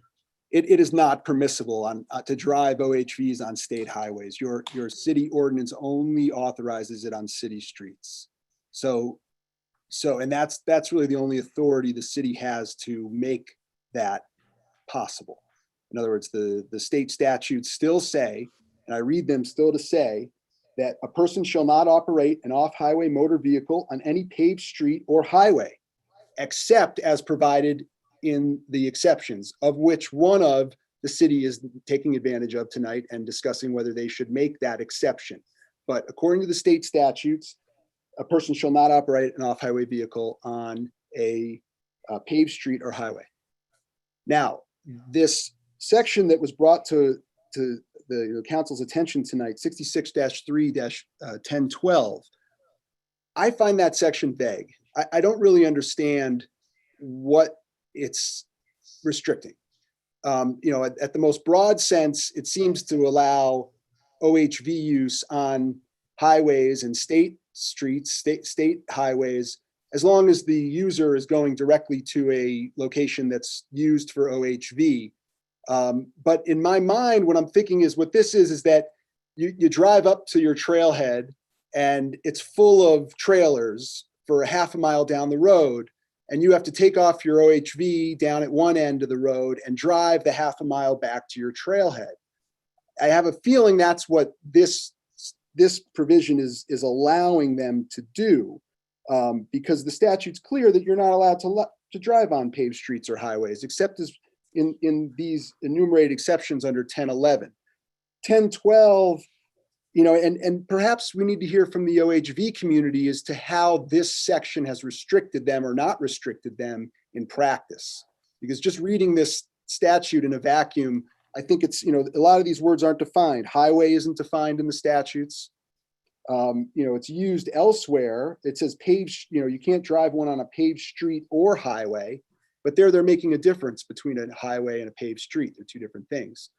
Now we're just saying highways, but it's not defined in the definitions of the statute. So I read it to just be vague, but perhaps the OHV community, perhaps Mr. Ortiz would be willing to let us know if they've been restricted at all by this particular provision, and if he understands how this is applied by law enforcement, and maybe Chief Jimenez, has seen this enforced in the past as well. But from my perspective, I don't really understand what that is restricting, but I don't think it's restricted. I don't think it's allowing OHVs on highways. Mr. Nahum, thank you very much for that analysis. I'll just speak briefly to it, and then we'll hear from Mr. Ortiz. But I agree with the fact that the language in that subsection is extremely vague and would allow for way too much interpretation. I also don't believe that it allows for that driving on state roads. But again, that would be up to legal interpretation. So, Mr. Ortiz, did you have something that you wanted to say? Yes, I do, Council. So one thing, I don't know if everybody's read this 66-3-1011 in entirety. So right after section B, there's section C. And this is where you guys come into play. If authorized by ordinance or resolution of a local authority, which is the council right here, of a state transportation commission, a recreational off-road vehicle or all-terrain vehicle may be operated on paved streets or highways owned and controlled by the authorizing entity. So within our city, you guys are the authorizing entity. And from there, it goes on to cover Councilor Martinez's questions on age, on safety equipment, on brake lights, on seat belts. Basically, it falls under any motorcycle law. You got to be, anybody under 18 years of age needs to wear a helmet, need to have eye protection, unless you have a windshield. So with that said, it is a little vague, but you guys are the authorized authority, entity and authority that can make this happen. The other thing, noise ordinance. Yeah, I'm fine with the 9 o'clock, 10 o'clock ordinance. That's fine with me. But remember, there's Harley Davidsons out there with loud mufflers zoom by my house all the time. Do I complain? No. There's low riders with loud pipes. They're allowed on the streets. They're dropping oil all over the place from their hydraulics. They're impeding traffic. We're just asking for the same courtesy that other communities have gotten in this town.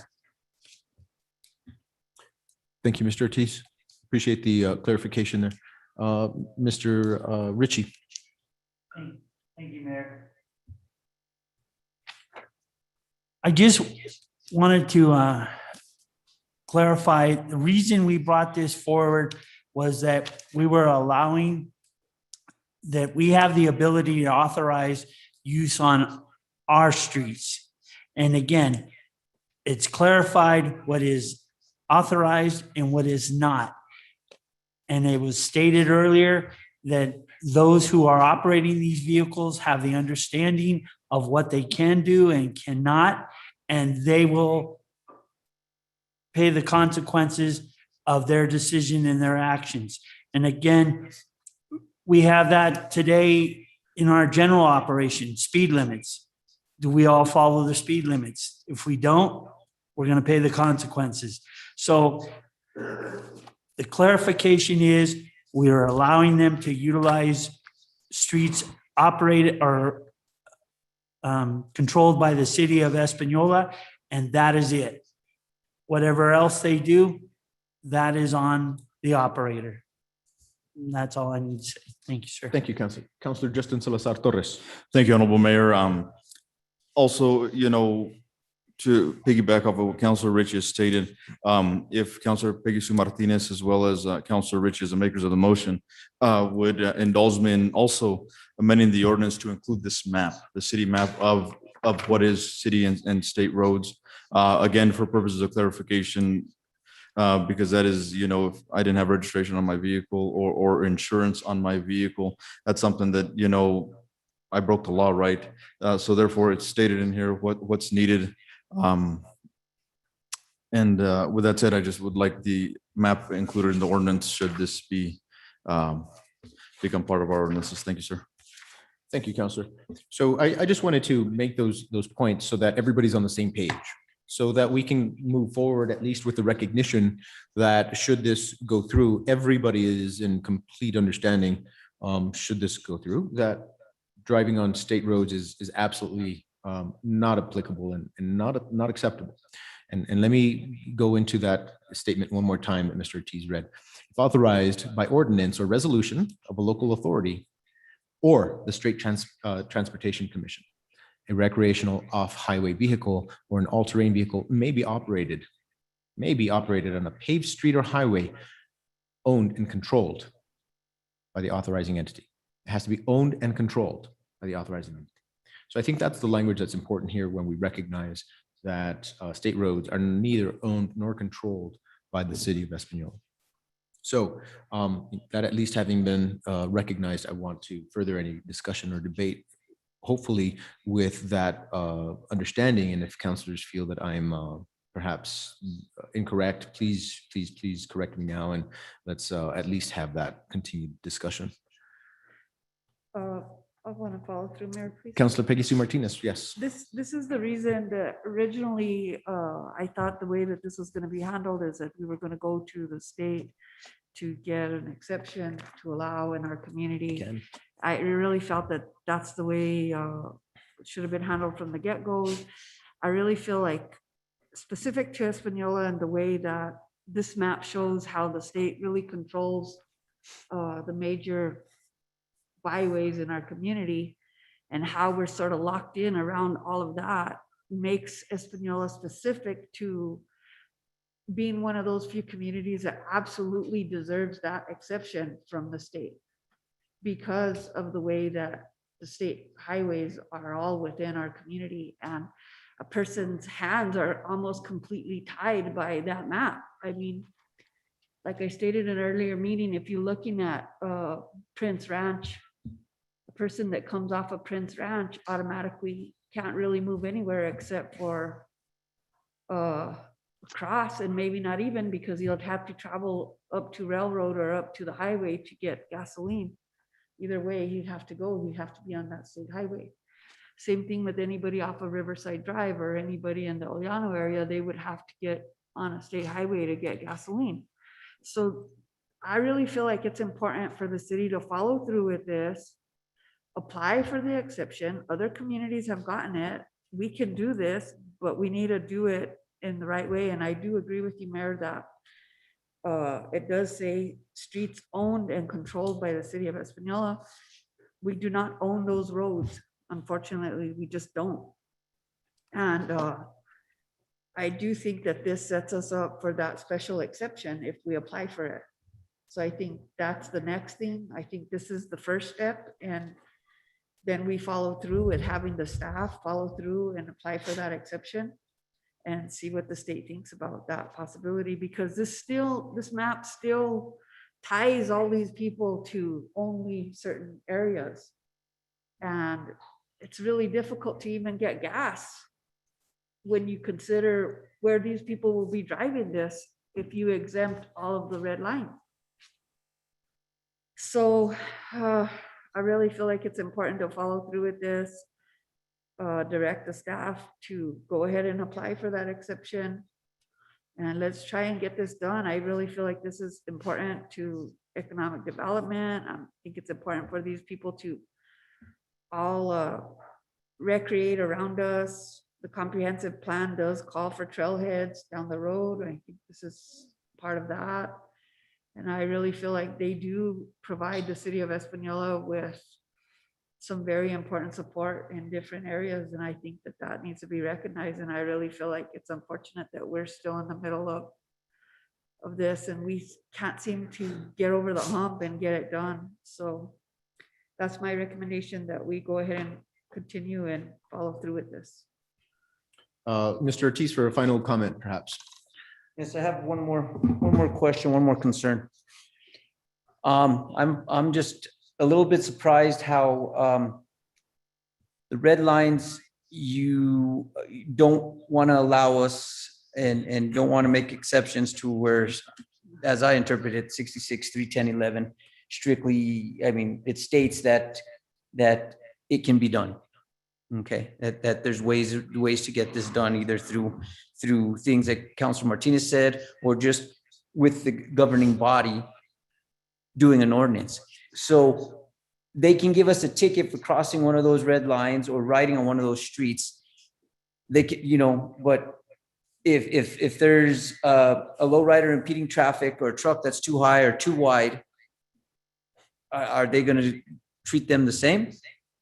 Are they going to give them tickets? Probably not. Do they enforce wide loads that come through the town? Probably not. I appreciate the desire to compare the two, but I'll just mention this last comment. So Mr. Ortiz, I appreciate where we've gone with this. I can understand and feel that tension, but it has to be made clear that those are state streets that we do not operate, we do not own, we do not have authority over them.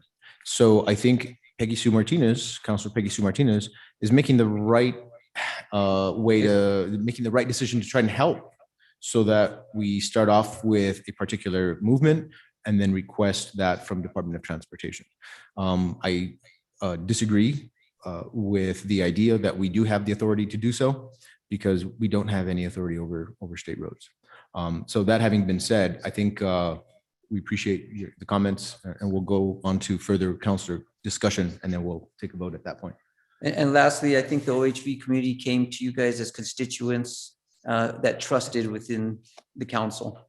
I mean, these are all your constituents right here. And we trusted that you guys would make the right decision. I hope you guys come forward and make the right decision. Councilor Ritchie. Thank you, Mayor. So for clarification, we can still vote on approving, because the question is regarding city-owned and controlled. Now, as Councilor Martinez stated, is we need to expedite the application for the exemption on state roads, and then would we come back and have to modify our ordinance, or would that already?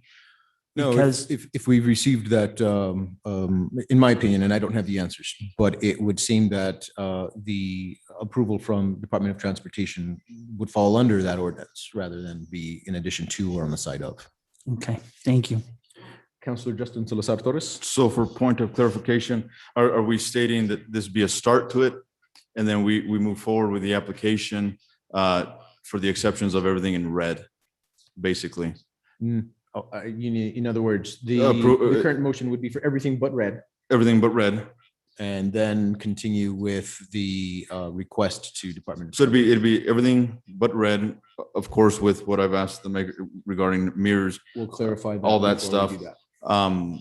But of course, the exception with everything but red. That way, therefore, then we can proceed with, getting permission. All right, very good. We have Mr. Nahum, our city attorney, who'd like to speak, and then after that, we'll go to Councilor Manny Martinez. Thank you, Mayor. I'll make this brief. I just want to clarify for everyone that OHVs may cross state highways to get between two authorized city streets. You may cross. I heard Mr. Ortiz say that he would get in trouble for crossing one of these highways in red. That's not the case. You can cross. You cannot drive in the lane on one of those red highways. I just wanted to clarify that's we're on the same page. A question right. for the attorney. Yes, Councilor Peggy Sue Martinez, go ahead. Question, can they travel on the side of, on the shoulder if necessary to get somewhere if they don't have an access any other way? I'd have to look at that question. I only looked at the city streets. I didn't look at the motor vehicle rules. So I'd have to get back to you on that. I just know two things. One, the city can authorize them to drive on city-owned streets. Two, the ordinance says off-highway motor vehicles may cross streets or highways. Okay, unless they're limited access, which means they have on-ramps and off-ramps. You don't have any of those in the city of Espanola, so they can cross state highways. Whether they can drive in the shoulder of state highways, I'd have to look at. I just don't know the answer to that. Thank you, sir. Councilor Manny Martinez, and then we'll go to Councilor Denise Benavides. Thank you, Mayor. I just wanted to see if we could add to the mapping area a list of the actual city streets that we would be allowing if this is to be passed. Because again, there are many streets within this city that are privately owned, even though they have a sign that states it's a, whatever lane or road it might be. Some are privately owned, and I think we would need to write a list of what is actually the streets that we are allowing this. An example of one road is Tesuque Lane, where a portion of it is a city street in the city and the other portion is not. So I think it's important that these people do know, and that we also, and which are the city streets that are going to be allowed that are actually city street owned or city owned streets, and which are not. Thank you, sir. All right, thank you. We will take that into consideration as one of the amendments there.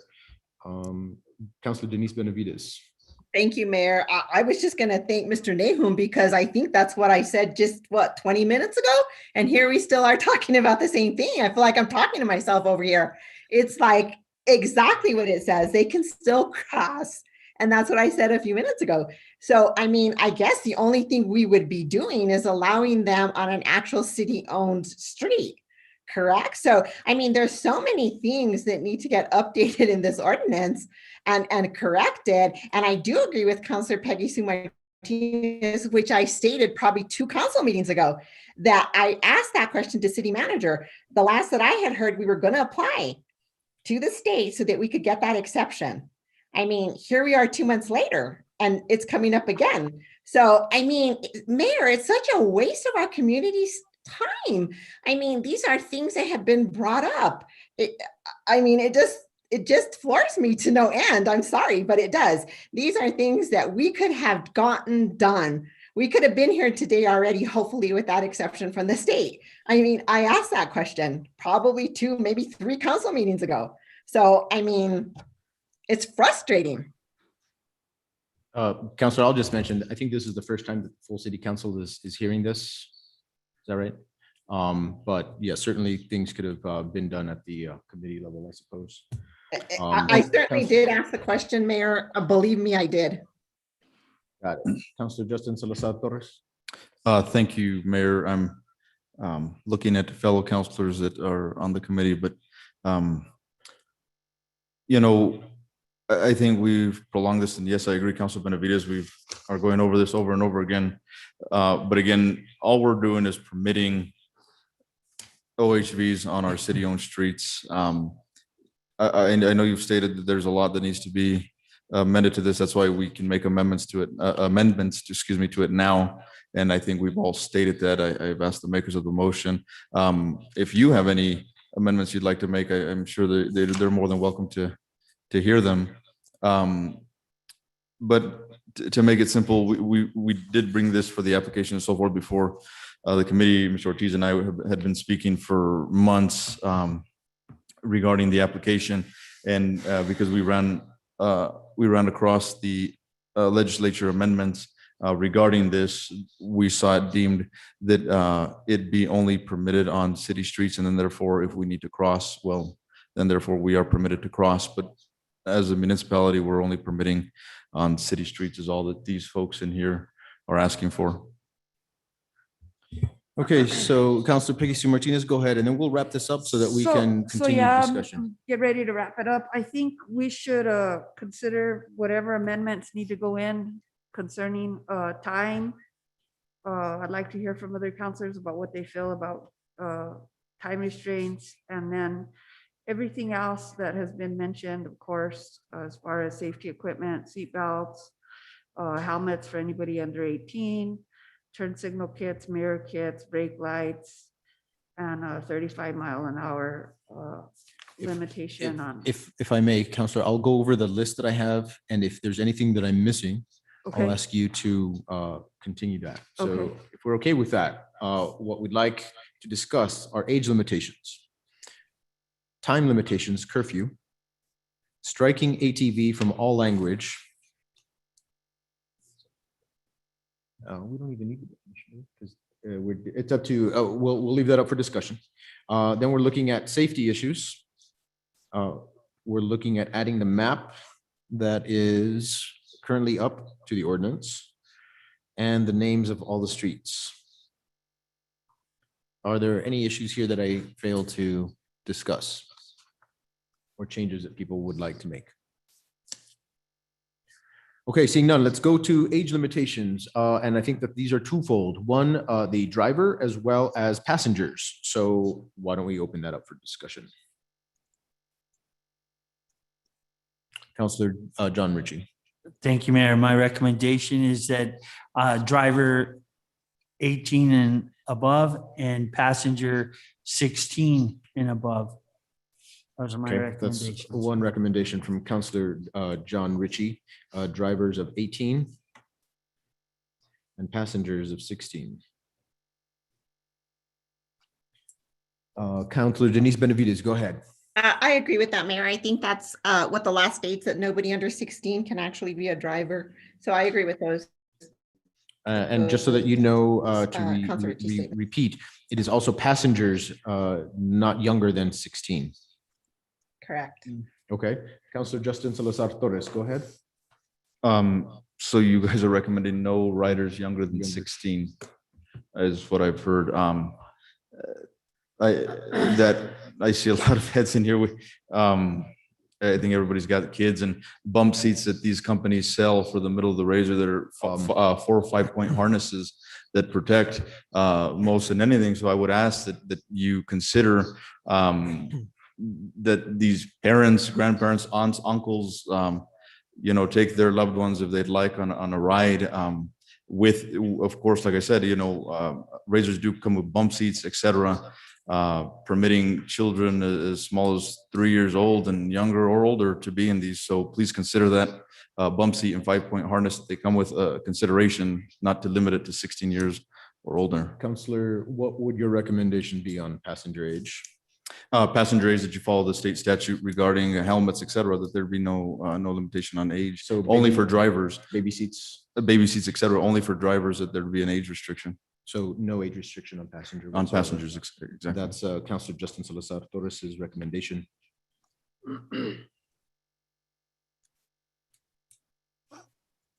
For discussion. Mr. Ortiz, the way we're going to handle this from now on, however, will be based on the legislators who will make those decisions.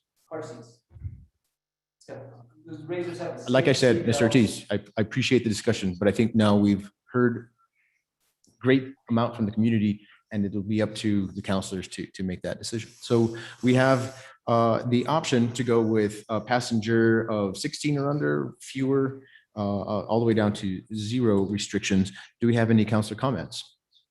Councilor Manny Martinez. Thank you. I just want to put a scenario in there because following that recommendation, we're talking about a 16-year-old that could be potentially driving down the road with an 8-year-old, a 10-year-old, and a 9-year-old in the vehicle as well. Is that something that we would want to see, and potentially what could happen in a scenario like that? Or we want to put as far as age limitations, as long as these underage, let's say under the age of 16, are accompanied by their parents on these vehicles? Thank you for that. Do we have any other councilor comments? Councilor Peggy Sue Martinez. Thank you, Mayor. I agree that parents are usually very, very safe with their children. And I think that the reason they buy these vehicles is to spend time with their families. So I think it would be sort of very inconvenient to only allow them to be 16 years old to be in the vehicle. The one concern that I do have is that the ordinance on print calls for operator to have a instructional permit or a provisional license. And I really feel like that's not a good idea. I feel like if we're going to make the driver 18, then we should require just a regular New Mexico valid driver's license. Oh, okay, so now we're hitting 2 points, but we didn't get to the age restriction. So now we're Oh. looking at drivers of 18, which is what Councilor John Ritchie had recommended, And no. and a full driver's license, not provisional. Right, and no age limit as far as the passenger, as long as the parent is responsible with a 5-point harness and other safety equipment required by law. Okay. Councilor Justin Salazar Torres. I'll yield, sir. Councilor John Ritchie. Thank you, Mayor. I agree with the proposals that just came. Okay, so to repeat that proposal, we are asking for drivers to be 18 years of age with a full driver's license. Provisional does not count, and no age restriction for passengers so long as they abide by state law. Follow up on that, sir. For a follow, and before I move on to that follow-up, did I get that accurately? I'm fine with that. I'll yield to the rest of the council. Hold on 1 second as I take these notes.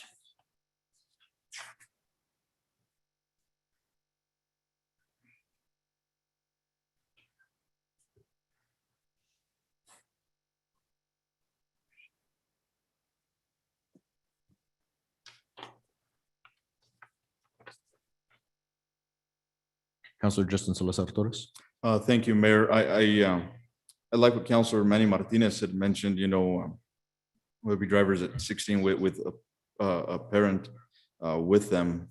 I do know of a constituent that, that was a means for them to teach their child to drive, to be on a dirt road, and, they were able to teach them how to drive.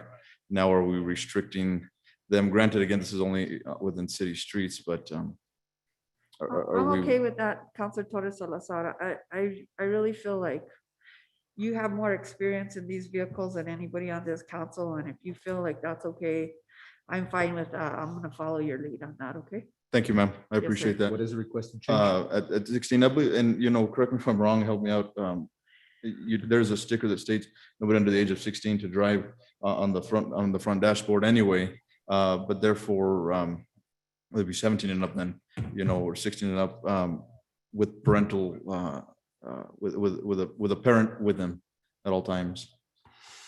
Okay, so 18 and no change. over. 18 and over. So no change. No, he said with a parent. With a parent at 16. Driving allowable with a parent in the vehicle, 16 and 17. At 18, no parent necessary, correct? Does it have to be a parent, or can it be an adult? An adult, well, we're With going to get into valid driver's definitions. license. Well, We'll see. I mean, if we're making Yes. law, then we need to ensure that we use the proper verbiage. With a valid driver's license, With the vote. it's fine.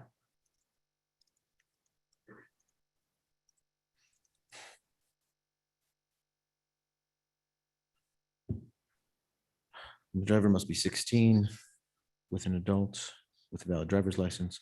or 18 with a full license.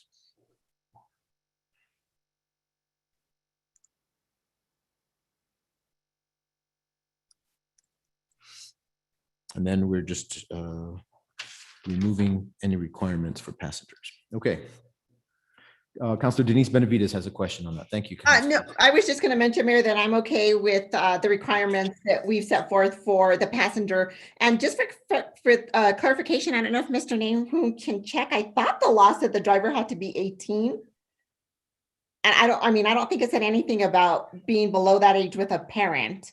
Are we saying we want to add that in? Yes, yeah, I think that's my understanding, Councilor Benavides. Yeah, Okay. And they wanna thank you, add- Councilor. And for So the sake law of all, sta- yeah, the law states 18 and up for driver, but we want to change that in our ordinance. so allow me to read what is already on the books, or at least in this ordinance. A person under the age of 18 shall not operate an off-highway motor vehicle or ride upon an off-highway motor vehicle without wearing eye protection, so on, without an off-highway motor vehicle safety permit, or while carrying a passenger. So what we're discussing is partly already in this ordinance. So let's take a look at that and see if that changes anybody's mind.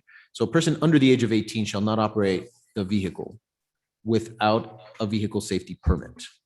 And in addition, you'd like to make sure that they're with an adult that is over 18 with a valid driver's license. So in hindsight, we're adding a little bit more restriction to it. That's right. Yes. And they need an off-highway motor vehicle safety permit, which is by this ordinance here. Okay. Councilor Benavides, does that satisfy your question as well? It does, Mayor. Thank you. Okay, you got it. Okay, moving on to time limitations. Curfew. The city of Espanola currently has a noise ordinance that takes effect from 9 p.m. to 7 a.m. Do we wish to abide by the same ordinance in terms of curfew, or is there something else that councilors have in mind?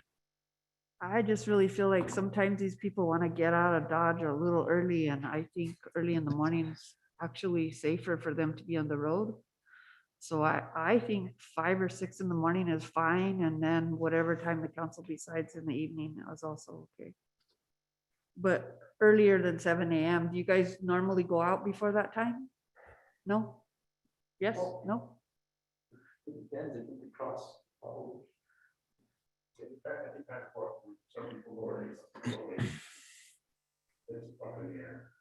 So I would say 6 a.m. then, if that's okay, and then to 9, like you said, maybe? Does that sound okay to And, everybody else? since we're, sorry, Mayor, since, we're amending the time, I mean, can do 6 to 10. Fine. Any other councilors find any issue? Councilor Denise Benavides?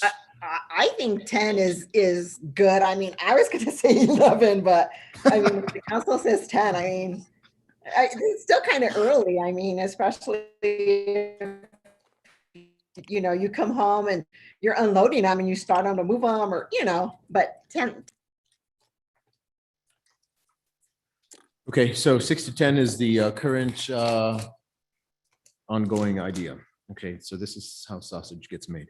All right, very good. So now we're going to go on to the next idea, which is removing all language regarding the ATV. Any discussion there?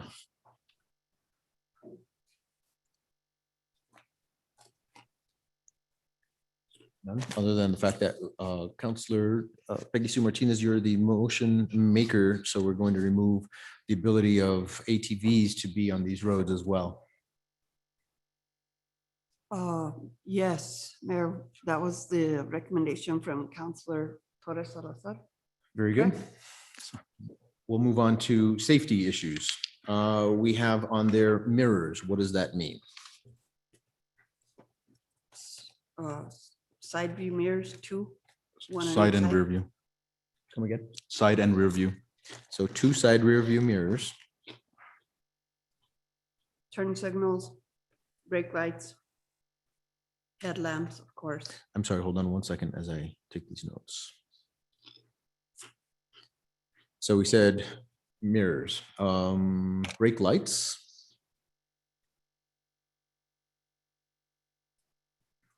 Again, Counselor? Turn signals, brake lights, headlamps. Now headlamps, I believe, is already defined, but we can add that.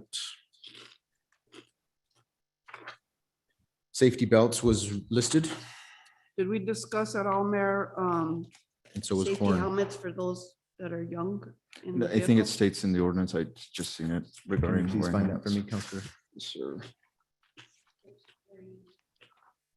Page 3.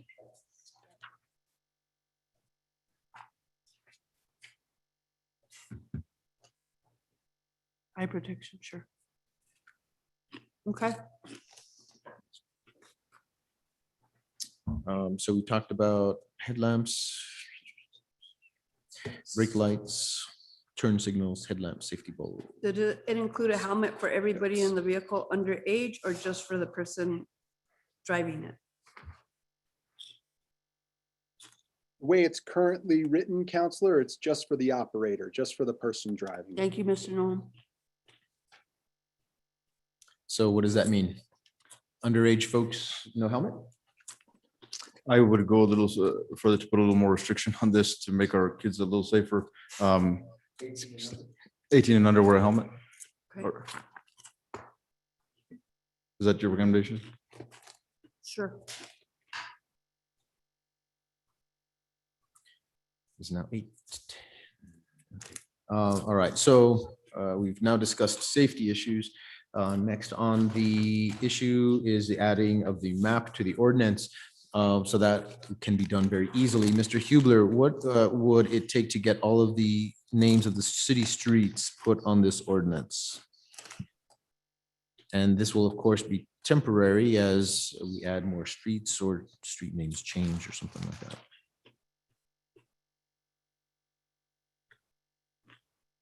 What is Mr. Hubler on the Zoom meeting? Yeah, still. He may not be. So, Mayor, yes, Miss Allison Gillette, go right ahead. Nice to see you. Richard might have stepped out of his office, but we can work with our GIS mapper, our GIS analyst, Robert Frisch, to pull us all this data. We do have most of it, but it is my understanding that there are some streets where kind of ownership of city versus private is still in contention. So that's something we've been needing to work through for a while. So I guess this will kind of be the impetus that'll prompt us to take this, move this up our priority list. Thank you very much, Ms. Gillette. So we have clarification that that's possible from our planning and land use folks. Okay, so with all of these provisional changes, quite frankly, I'll now express just a little bit of my frustration. These changes should have been vetted in previous committee so that we could have had a clearer understanding of exactly what it was that we were doing here. That's just my humble opinion. A couple things that we could have also discussed are, we just placed some speed bumps in Valley Estates because people are driving too fast. I certainly hope that this community is ready to do whatever it takes in order to, abide by all of the laws that we have. Given that we have, all of the state streets that we cannot drive on, the possible streets for people really to use are Coronado, Railroad, North McCurdy, so some of the roads that people are already recognizing as high volume, high speed access points. So we want to make sure that we're working with our community to not burden that, those communities any further. And then we just have also the ability to do what we want to do. I'm very much a proponent of things like not even wearing helmets on motorcycles. So that's my own personal view on things. But I think, these are some very important changes that needed to have been made that would have been nice to look at earlier. So I think that we have a final consensus here for the changes that we wanted to make. Could you read the changes, Mayor, Of so that course, I of can of amend course, the I'm going to motion? do that. Thank you very much, Counselor. Give me just a minute as I go through my notes.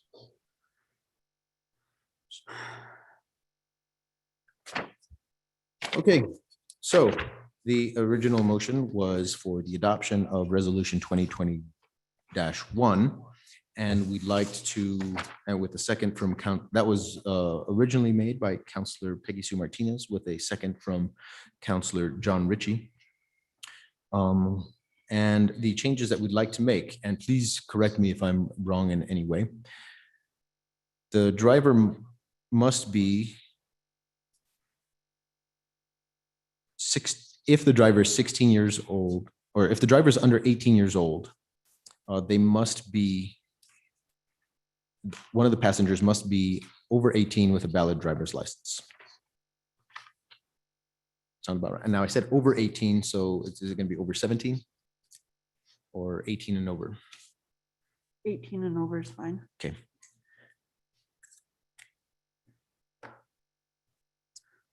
Curfew shall be from 6 in, curfew shall be from 10 to 6 in the morning, 10 p.m. to 6 a.m. We are removing all language in the ordinance of all-terrain vehicles. We are also adding safety features that must accompany every one of these OHVs, which are 2 side rear view mirrors, 1 middle rear view mirror, brake lights, turn signals, headlamps, safety belts, a horn, and anyone under 18 must be wearing a helmet. In addition Counselor to Mann the is ordinance, Waving at you. I'm sorry. Counselor Martinez is waving at you. Okay, okay, Counselor Martinez, go ahead. Sorry, sir, just a quick question, I think, for the attorney. I know that we've questioned having a curfew in other areas before and it not being able to do that. How does a curfew in this situation, is it lawful to have that for these particular vehicles? Thank you, Counselor, members of the governing body. Whenever you're making laws that restrict a certain group of people, there's always an chance for that certain group of people to say, we're not getting equal protection under the law. And I think that's what your question's getting to, Counselor. You're saying that, you're going to be proposing a curfew that's more stringent on this group of people, while other people have a less stringent curfew. Correct.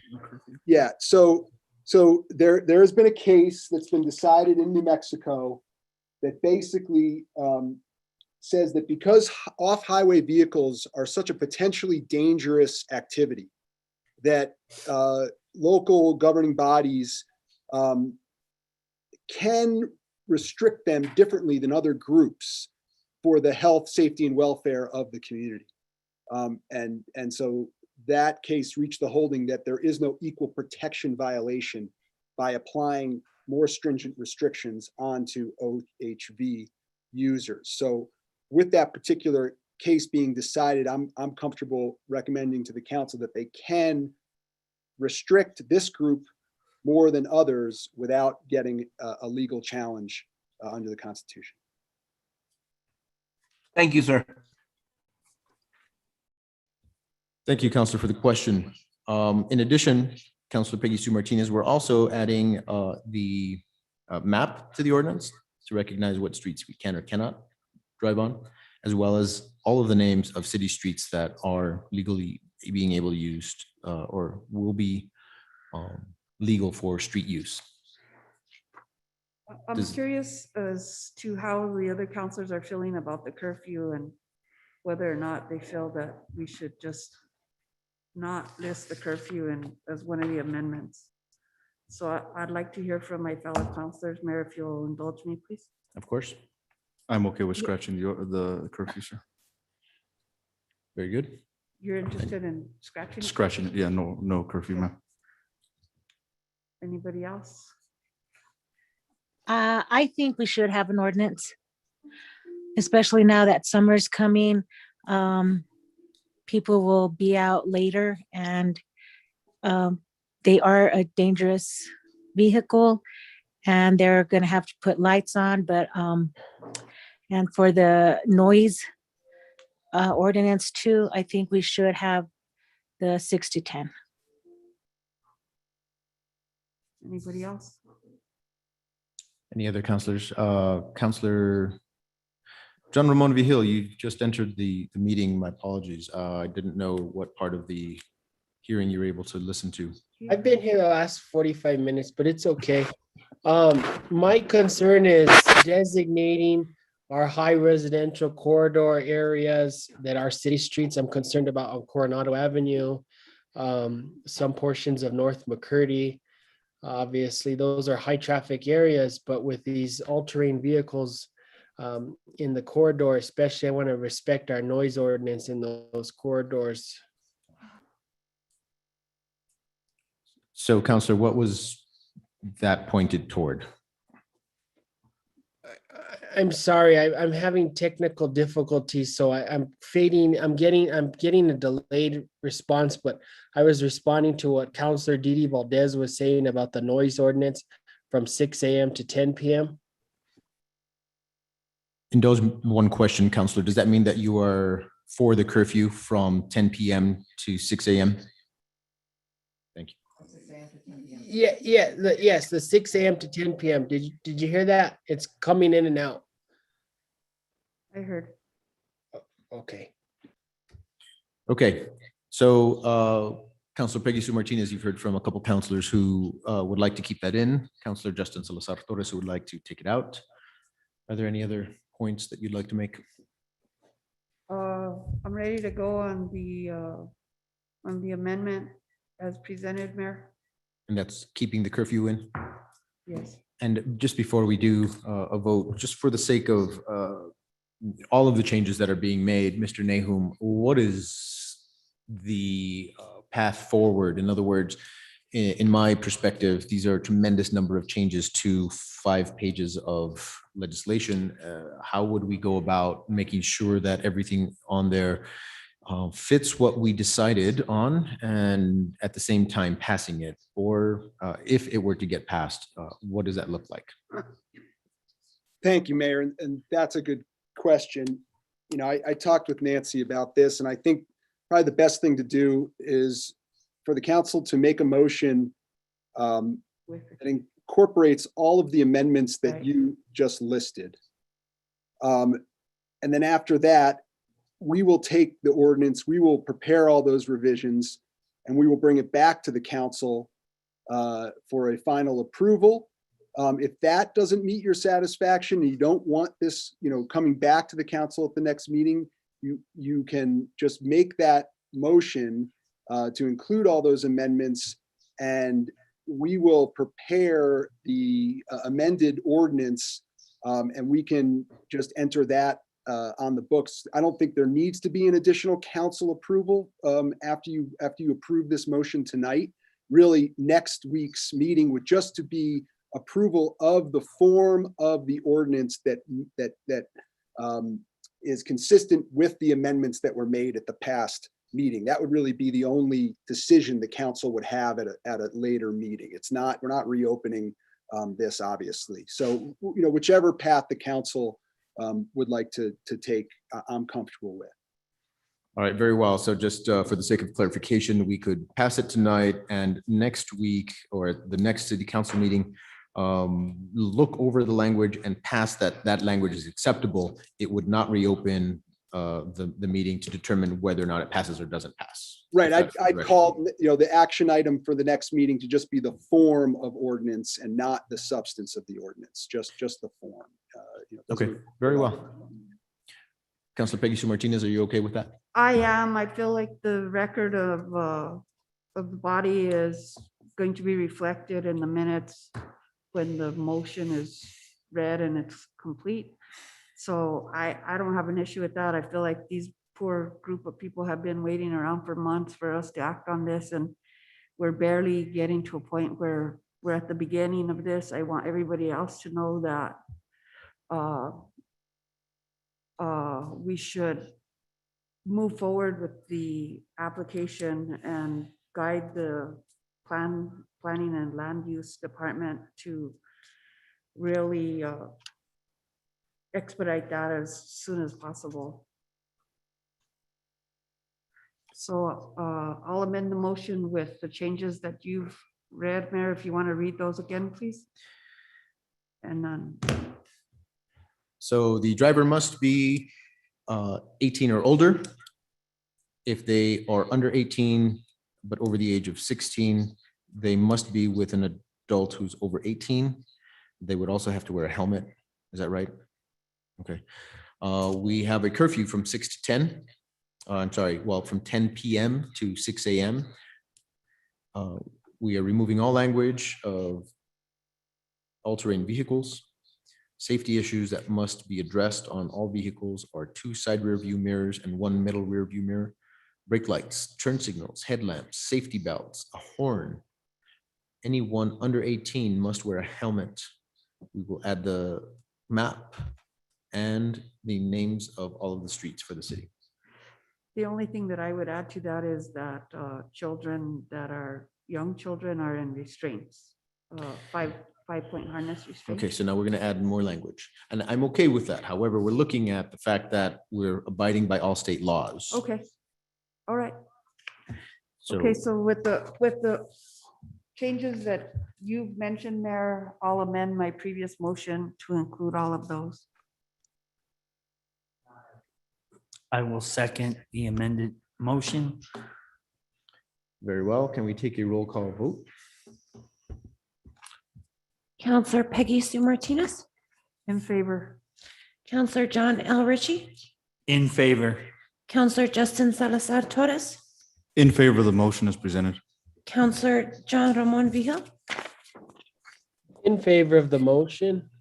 Counselor Manuel J. Martinez, In favor of the motion, but I would just like clarification that as our chief said, that he would continue to abide by the laws of the city and by the city ordinances. So this, just to make clarification that this is only for the city streets, so that people will realize that they can still be ticketed if they do not follow the ordinance. But I am for the motion. Counselor Denise D. Benavides, For the motion. Counselor Dorothy Didi Valdez, For the motion. Mayor Pro Tem Dennis Tim Salazar, For the motion. motion carries. Thank you very much. We'll now move on to Roman numeral 12, items proposed for council consideration, discussion items, action items. We have the City of Espanola Resolution 2021-11, a resolution supporting New Mexico State Legislature House Memorial 13, the creation of a satellite law enforcement academy and first responder training center in northern New Mexico. We have a presentation from Chaplain Mr. Villegas and Police Chief Mr. Roger Jimenez. Mr. Jimenez, you have the floor. Good evening, Mr. Mayor, honorable members of the governing body. Can you hear me okay? Yes. All right, sir. With your permission, I would like to read the City of Espanola Resolution 2021-11. A resolution supporting New Mexico State Legislature House Memorial 13 regarding the creation of a satellite law enforcement academy and first responder training center in northern New Mexico. Whereas the communities in northern New Mexico have a need for law enforcement officers and first responders who are provided with the evidence-based training that reflects the socioeconomic, demographic, and racial composition of the communities they serve. And whereas the lack of training opportunities in northern New Mexico is an impediment to providing comprehensive training to the law enforcement officers and first responders in the northern part of the state. And whereas the lack of training opportunities for law enforcement and first responders in northern New Mexico contributes to a shortage of local law enforcement officers and first responders. And whereas this New Mexico Law Enforcement Academy has 9 satellite academies throughout the state that provide additional training to law enforcement officers. And whereas the local higher education institutions in northern New Mexico are an integral part of the community of the City of Espanola. Now therefore be it resolved by the governing body of the City of Espanola. 1, the City Council of the City of Espanola supports New Mexico State Legislature House Memorial 13 which desires to promote the public safety, health, and welfare of the community by the creation of a satellite law enforcement and first responder training center in northern New Mexico. Number 2, that shall take effect immediately. And Honorable Mayor, I have Jose Villegas, the chaplain, with us as well on the call. So we stand for any questions, comments. Mr. Villegas, you have the floor. If you could please just give us a quick synopsis of where you're at. And it was a pleasure speaking with you the other day. I think it would be worth having other folks understand where you're coming from. Muchas gracias, Mayor and city councilors and estimada city clerk. Buenas noches de la Dios. Gracias por tu apoyo. Thank you for your consideration relating to this City of Espanola Resolution 21-11. House Memorial 13 was approved by the New Mexico State Legislature this session. And during that time, we also had the House Judiciary Committee analysis report on that. And the key purpose and the synopsis of this particular House Memorial 13 is that it's actually requesting the Secretary of the Department of Public Safety to convene a working group of representatives from the Norte, from that whole entire area, to discuss the creation of the satellite law enforcement and first responder training center in northern New Mexico. The working group is made up of representatives from DPS, the Department of Homeland Security, the local law enforcement and first responder agencies from the Norte, and the local higher education institutions. And that's really key. We would like to collaborate with our higher education and get our new officers, the police officers that are coming on board in the North to be having their academic credentials as well. It's been a challenge just to know that when we have 8 other or 9 other law enforcement academy satellites from across New Mexico, how come we don't have one for the Norte? So we don't have one. And what I like to see happen is to collaborate with the city of Espanola, the Rio Arriba County, the whole up to the Taos County area, and do this plática. It's just a simple plática in a cocina, no pun intended, the kitchen table, and just conversate about why we need it, why it's important to have it.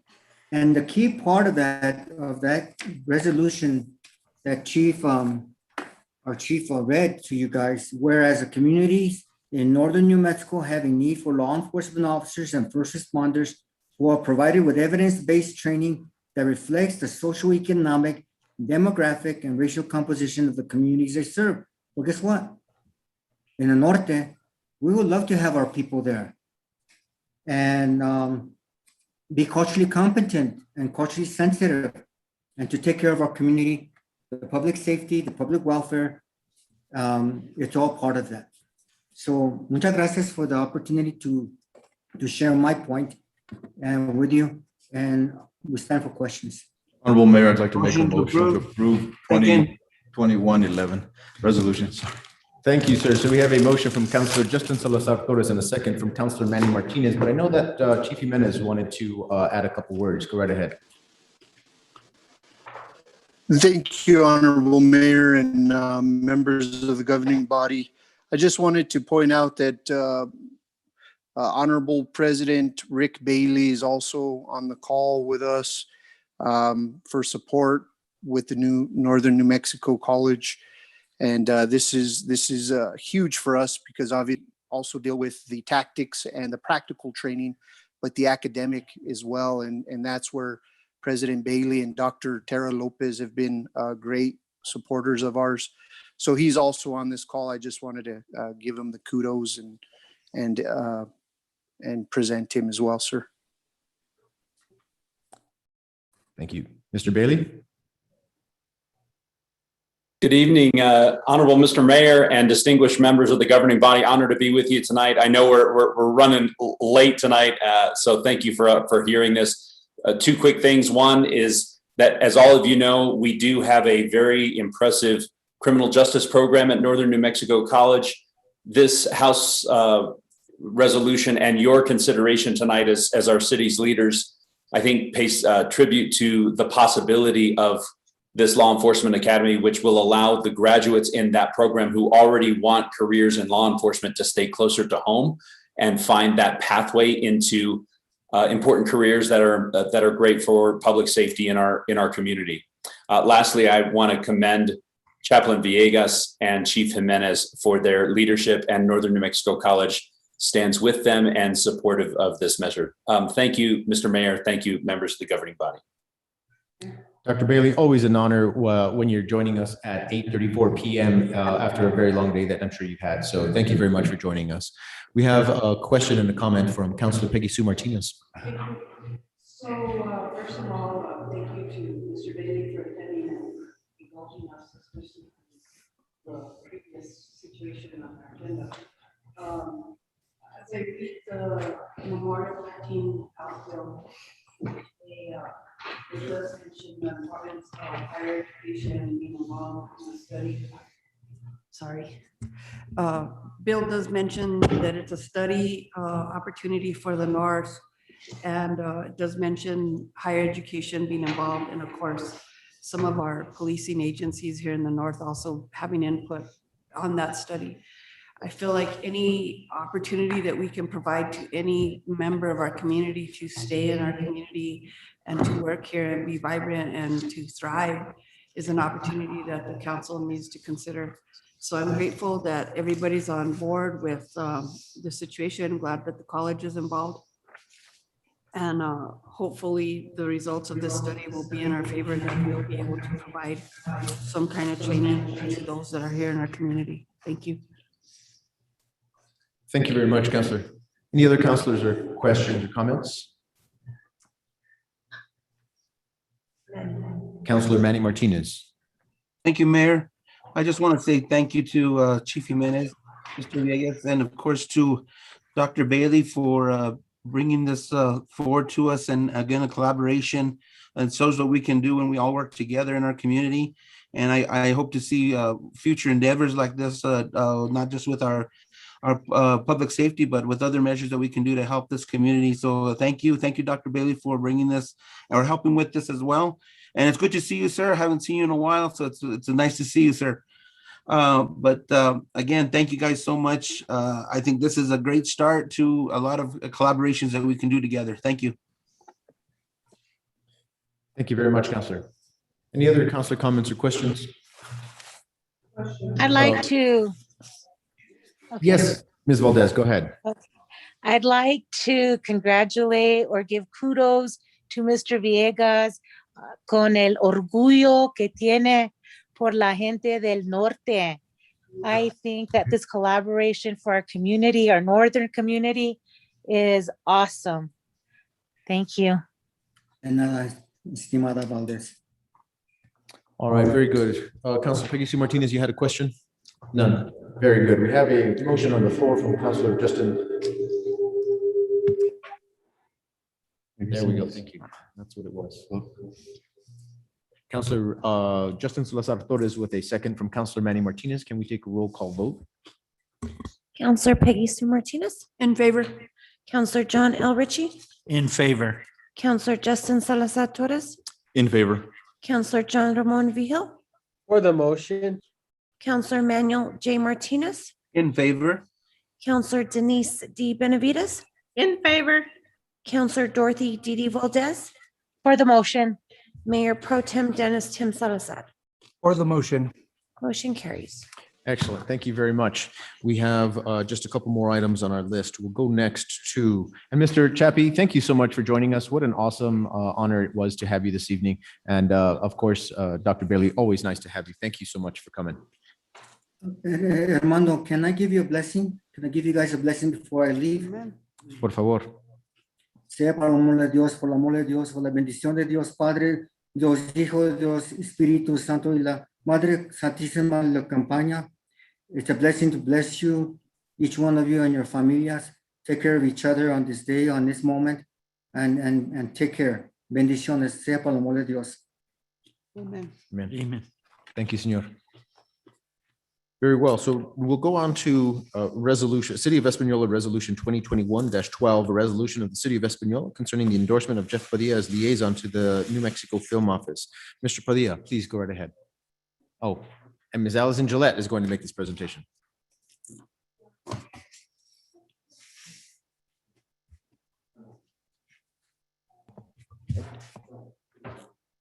Okay. Thank you, everyone. About 4 weeks ago, the city was approached by Mr. Padilla and the director of the Espanola Valley Chamber of Commerce, Tilly Nichols, about the creation of a film liaison, which is a position that the New Mexico Film Office, thank you guys, recognizes as kind of a connection between the community and filmmakers that are looking to or already operating in the area. This person doesn't have any official capacity to speak on behalf of the city in terms of what kinds of fees we create around filming in here or other regulations, but they are a conduit for these filmmakers to more easily operate in our city and help guide them as best possible. What the film office likes to have in order to kind of set this person is a letter from the city stating that they're acknowledging a certain person as their film liaison. We've been working with Rio Riva County to make Jeff Padilla both a representative or a film liaison for the county and for the city. Mr. Padilla has had almost 30 years in the film industry. 20, okay. He said 25 years as part of the Screen Actors Guild and has recently returned to Rio Riva County after about 20 years in Los Angeles. So if you want to come up and tell everyone a little bit about yourself.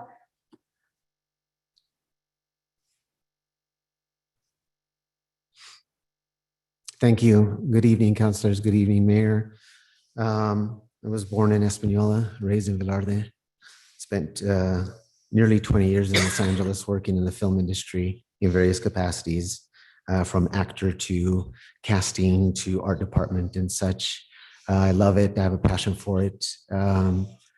For those who are unaware, Albuquerque was recently voted by Movie Maker magazine as the #1 big city in the nation. And Santa Fe was voted the best small city in the nation to live in and work in the film industry.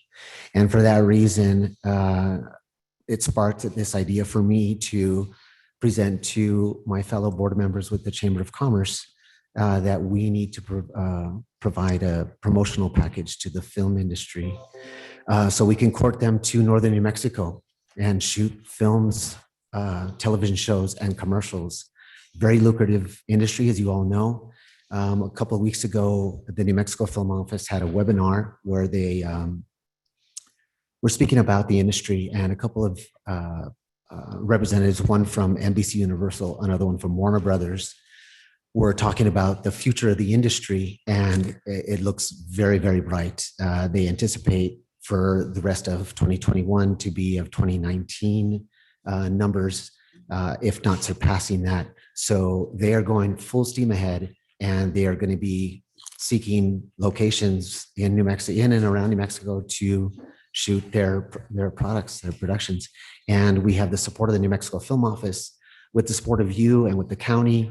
I plan to do my best, and I have a lot of knowledge, and I still have a lot of connections in Los Angeles, for that matter, that I can reach out to and potentially court for these productions to come and shoot in northern New Mexico.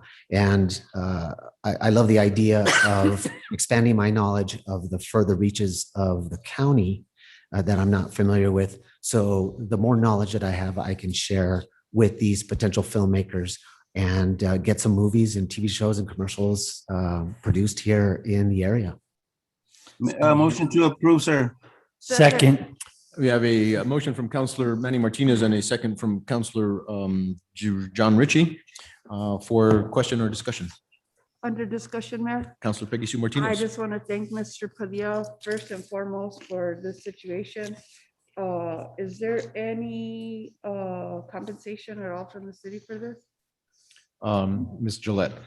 These positions are generally voluntary across most of the state. I believe Albuquerque and Santa Fe do have official positions and a kind of film office. I don't know if it's a full-on department where they do compensate. So at the moment, we haven't discussed something like that, but certainly willing to undertake such a query. One thing we do need to, or we would like to put funding towards in the future is kind of creating this promotional package that Mr. Padilla created. That would involve maybe a short movie or video highlighting Espanola, places that are possible to film, telling people about the community, getting a package of professional pictures taken that we can share. So there are some things that we do need to put some funds towards to kind of launch this off the ground. And just one comment from my perspective, I'd prefer it to not be a paid position. I've always made my living well, and I want to do this for the community. So I prefer not to be paid for this position. Thank you. Thank you. And I'll just also just shout out to him and the group that are doing so much for the homeless and feeding and all of that other outreach that they're involved in. So thank you so much for that. And I just feel like this is very important for the community. I think that if there's somebody that can communicate the uniqueness of our community and the beauty of our community and the diversity of our community, if that person can communicate that to filmmakers and also the culture and the people that are here. My daughter has been in numerous films, and I really feel like it's an opportunity for this community to get involved in that industry. So we thank you so much. Thank you. Councilor Manny Martinez, go ahead. Thank you, Mayor. I too want to thank Mr. Padilla for doing what he's doing to bring this more light to our community when it comes to the film industry. It's an untapped industry potential that we have in our community that we could really bring, like they leave a lot of films or TV shows to this area. I thank you so much. And that's also, I believe, another collaboration that we can look at with Northern New Mexico College. They do have a film program there at Northern that perhaps we would be able to help stimulate more students to come into this industry as well from our local youth or people that might be interested. Perhaps if they do start seeing filming actually taking place within our community, it might create some drive in them to go to Northern and learn that industry. But I want to thank him very much for doing this. Thank you, sir. Thank you, Mr. Martinez. We'll next go to, I know this is a little unusual, but we'll go to Ms. Tilly Nichols, who wanted to make a couple comments. Hi, as the Executive Director of the Chamber of Commerce, I just want to let you know that we were so excited when Mr. Jeff Padilla became a board member of our organization. And what was most exciting about his new participation was that within 3 weeks of being a board member, he addressed us as a board to find out how we as the chamber can support this incredible effort that he's willing to make. And as the director of the chamber, what I'd like to let you know is that we're in support of any effort that we can be a part of as far as making the video presentations to the New Mexico Film Office.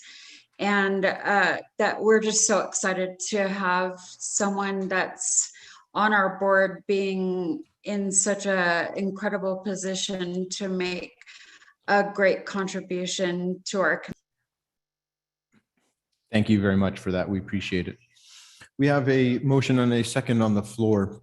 Can we take a roll call vote? Mayor Pro Tem Dennis Tim Salazar, For the motion. Counselor Dorothy Didi Valdez, For the motion. Counselor Denise D. Benavides, For the motion. Counselor Manuel J. Martinez, For the motion. Counselor John Ramon Vijel, For the motion. Counselor Justin Salazar Torres, For the motion. Counselor John L. Ritchie, For the motion. Counselor Peggy Sue Martinez. In favor. Motion carries. Thank you very much, Mr. Padilla. Congratulations and thank you very much. All right, very well. Ladies and gentlemen, we are now at City of Espanola Resolution 2021-10, a resolution of acceptance and approval of the fiscal 2020 audit. My sincerest apologies to our Administrative Services Director, Jessica Ortiz, but also my sincerest apologies to, here we are, where are we? Ms. Clarkson. It is very late in the evening, and we mean absolutely no disrespect for keeping you on so late in the evening. But this was a meeting that had many issues to deal with. So my sincerest apologies, and we'd love to hear from the both of you. So thank you. Go ahead. Good evening, Mayor and members of the governing body. We come before you in 2021-10, a resolution of acceptance and approval of the FY20 audit. We have Ms. Corrine Zajac Clarkson with a presentation giving a summary of our FY20 audit results. And I will hand it over to Ms. Corrine. Thank you. Good to be here. Can everyone hear me okay? Yes. Yes, thank you. Thank you. So I'm here to present the audit results of the City of Espanola for the fiscal year end, June 30th, 2020. As Ms. Jessica Ortiz mentioned, my name is Corrine Zajac Clarkson. I'm a partner at Ritchie & Company, actually a new partner as of January, so I did not personally work on your audit, but I am very happy here to present the audit results for FY20. Just a little bit about the auditor's role in the engagement. As your independent auditor, we are required to audit the annual financial statements for the year ended June 30th, 2020. And as part of that audit, we perform the audit in accordance with generally accepted auditing standards, governmental auditing standards, and of course, the state audit rules. As part of the audit, we issue a couple of reports, opinions within the financial statements. The first one is on page 1 to 3 of the financial statements. And this is the independent auditor's report on the financial statements. We issued an unmodified or clean opinion on the financial statements. This is exactly what you want for your financial statements. And what it means is that we believe the financial statements are materially correct and fairly stated in accordance with U.S. generally accepted accounting principles. In the compliance section of the financial statements on pages 103 to 104, we also issue a report on internal control over financial reporting and on compliance and other matters based on audit of financial statements in accordance with government auditing standards. It is a mouthful. In this report, it just describes the scope of the testing that we do of internal control and on compliance, and then the results of those tests. But we do not provide an opinion on the effectiveness of internal control or on its compliance. Within this report, we do note any findings in the report, so the readers would know the severity of any of the findings that we found. So a summary of the audit results. The prior year audit findings, 2018-005 and 2019-001. 2018-005 was the material weakness, and 2019-001 was a other non-compliance findings. These two findings were resolved in FY20, and I would say this is a testament to Jessica Ortiz and her department, because as you can see, 2018 and 2019, those findings have been hanging out there and they have been resolved. So that is very commendable, and a material weakness is the absolute worst finding that you can get. So this is very good news for the City of Espanola. For the current year, we did have one audit finding, 2020-001, and this is regarding paid time off accrual rate for one employee that was tested. And they were getting an accrual rate that was higher than what was in the personnel policy. And that finding is located on page 105 and 106 of your financial statement. So it shows the cause and the effect, and then also the City of Espanola response to that finding and the resolution, potential resolution of that finding. Uncorrected misstatements, there were none. Disagreements with management, there were none. And we had no difficulties in performing the audit. In regards to audit timing, the audit submission to the state auditor's office was submitted on time. They received the report on December 14th, 2020, and the exit conference was held with the city on December 11th. The release letter was received from the state auditor's office on March 19th, 2021, and it became public record 5 days after that date. And that is all I have, brief, but I think very good news for the city of Espanola. I think they are going in the right direction moving forward. Move to accept Any the audit, questions? Mayor? Second. Thank you very much, Ms. Clutchin. We have a motion for approval from Council, Councilor Peggy Sue Martinez, and a second from Councilor John Ritchie. For the sake of questions or discussion, Councilor Peggy Sue Martinez. First of all, I'd like to congratulate Jessica and her staff on just having one finding. I'm one of the oldest members and one of the most longest serving members on this board. And I can think back to when our audits were not up to date, and also when there were numerous findings on the audit. So congratulations to Jessica and her staff for the incredible job they're doing. I only have one concern, that there was nobody from the governing body at the exit conference. And that concerned me. I looked through my email to see if I had missed something or if I had been invited and not realized that I had missed it. But I didn't find an invitation on there for that. So that's concerning to me. I really feel like the governing body is the fiscal responsibility of the community, and it would have been nice to have been invited to that exit conference. And that's the only comment I have. Thank you. Thank you, Councilor. Do we have any other councilor comments or questions? Councilor Denise Benavides. Thank you, Mayor. I just want to take time to absolutely thank Director Ortiz, Ursula, and the entire team. I don't think anybody realizes the difficulty that it is and what it takes to have a clean audit. And I think this is such a plus, and kudos to the entire department. I think that they should give themselves a huge pat on the back. I think that the city's definitely come a long way in not just the reporting of the financials, but audits, which is extremely important for us. So ladies, pat yourselves on the back. Absolutely, absolutely a wonderful job. Thank you so much. Thank you, Councilor. Seeing no further questions, we'll go ahead and go with a roll call vote, please. Thank you. Counselor Peggy Sue Martinez, In favor. Counselor John L. Ritchie, In favor. Counselor Justin Salazar Torres, In favor. Counselor John Ramon Vihil, For the motion, can you hear me? Counselor- Yes. Okay, thank you. Counselor Manuel J. Martinez, In favor.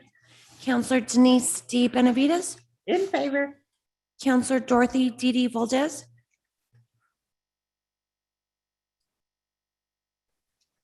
Mayor Pro Tem Dennis Tim Salazar, For the motion. Counselor Dorothy D. Valdez, I got disconnected and I did not hear any of the presentation. I don't think I can vote because I did not hear what she had to say. I'm sorry. motion carries. Thank you. right, very Excuse well. me, Mayor, I hate to be like this. Yes, I had a Councilor. comment. I heard the presenter really good, but I don't know what's going on in the council chamber. Someone starts talking and then it's like you're walking away from the mic or something. And it's been happening now on a couple occasions. That's why it sounds like someone's fading in and out. And I just wanted to bring that to your attention. Thank you, Councilor. We'll make a little better effort to make sure that we're in front of the microphones from now on. Is my voice carrying okay to you now? Yeah, I can hear you clearly now, but it seems like when sometimes one of you, because I know John Ritchie, Justin, and Counselor Peggy Martinez are there, you're fading in and out. Thank you. All right, very well. Thank you, sir. We'll pay attention to that. So the motion carries. Thank you very much for joining us tonight. My apologies again for such a late hour, and the presentation was good. Thank you. Thank you for Okay, your time. so we'll now go on to potential closed session hearing. Do I hear a motion? Motion, sir. Second.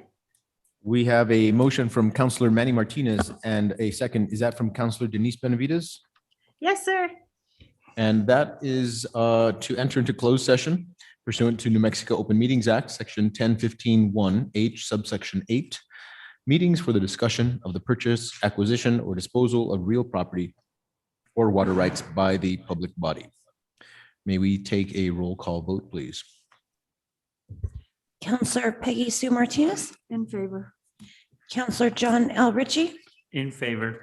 Counselor Justin Salazar Torres, In favor. Counselor John Ramon Vihil,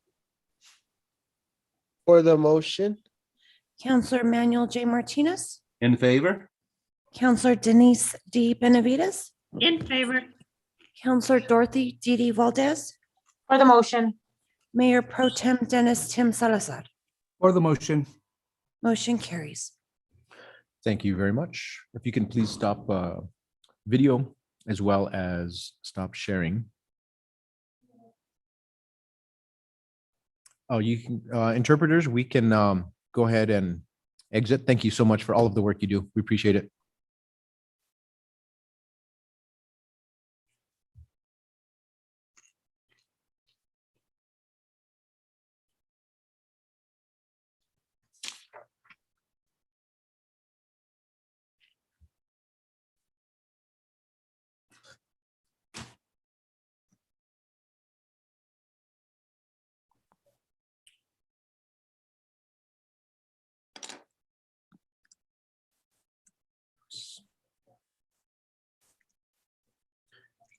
Counselors, just give us a second as we prepare for closed session.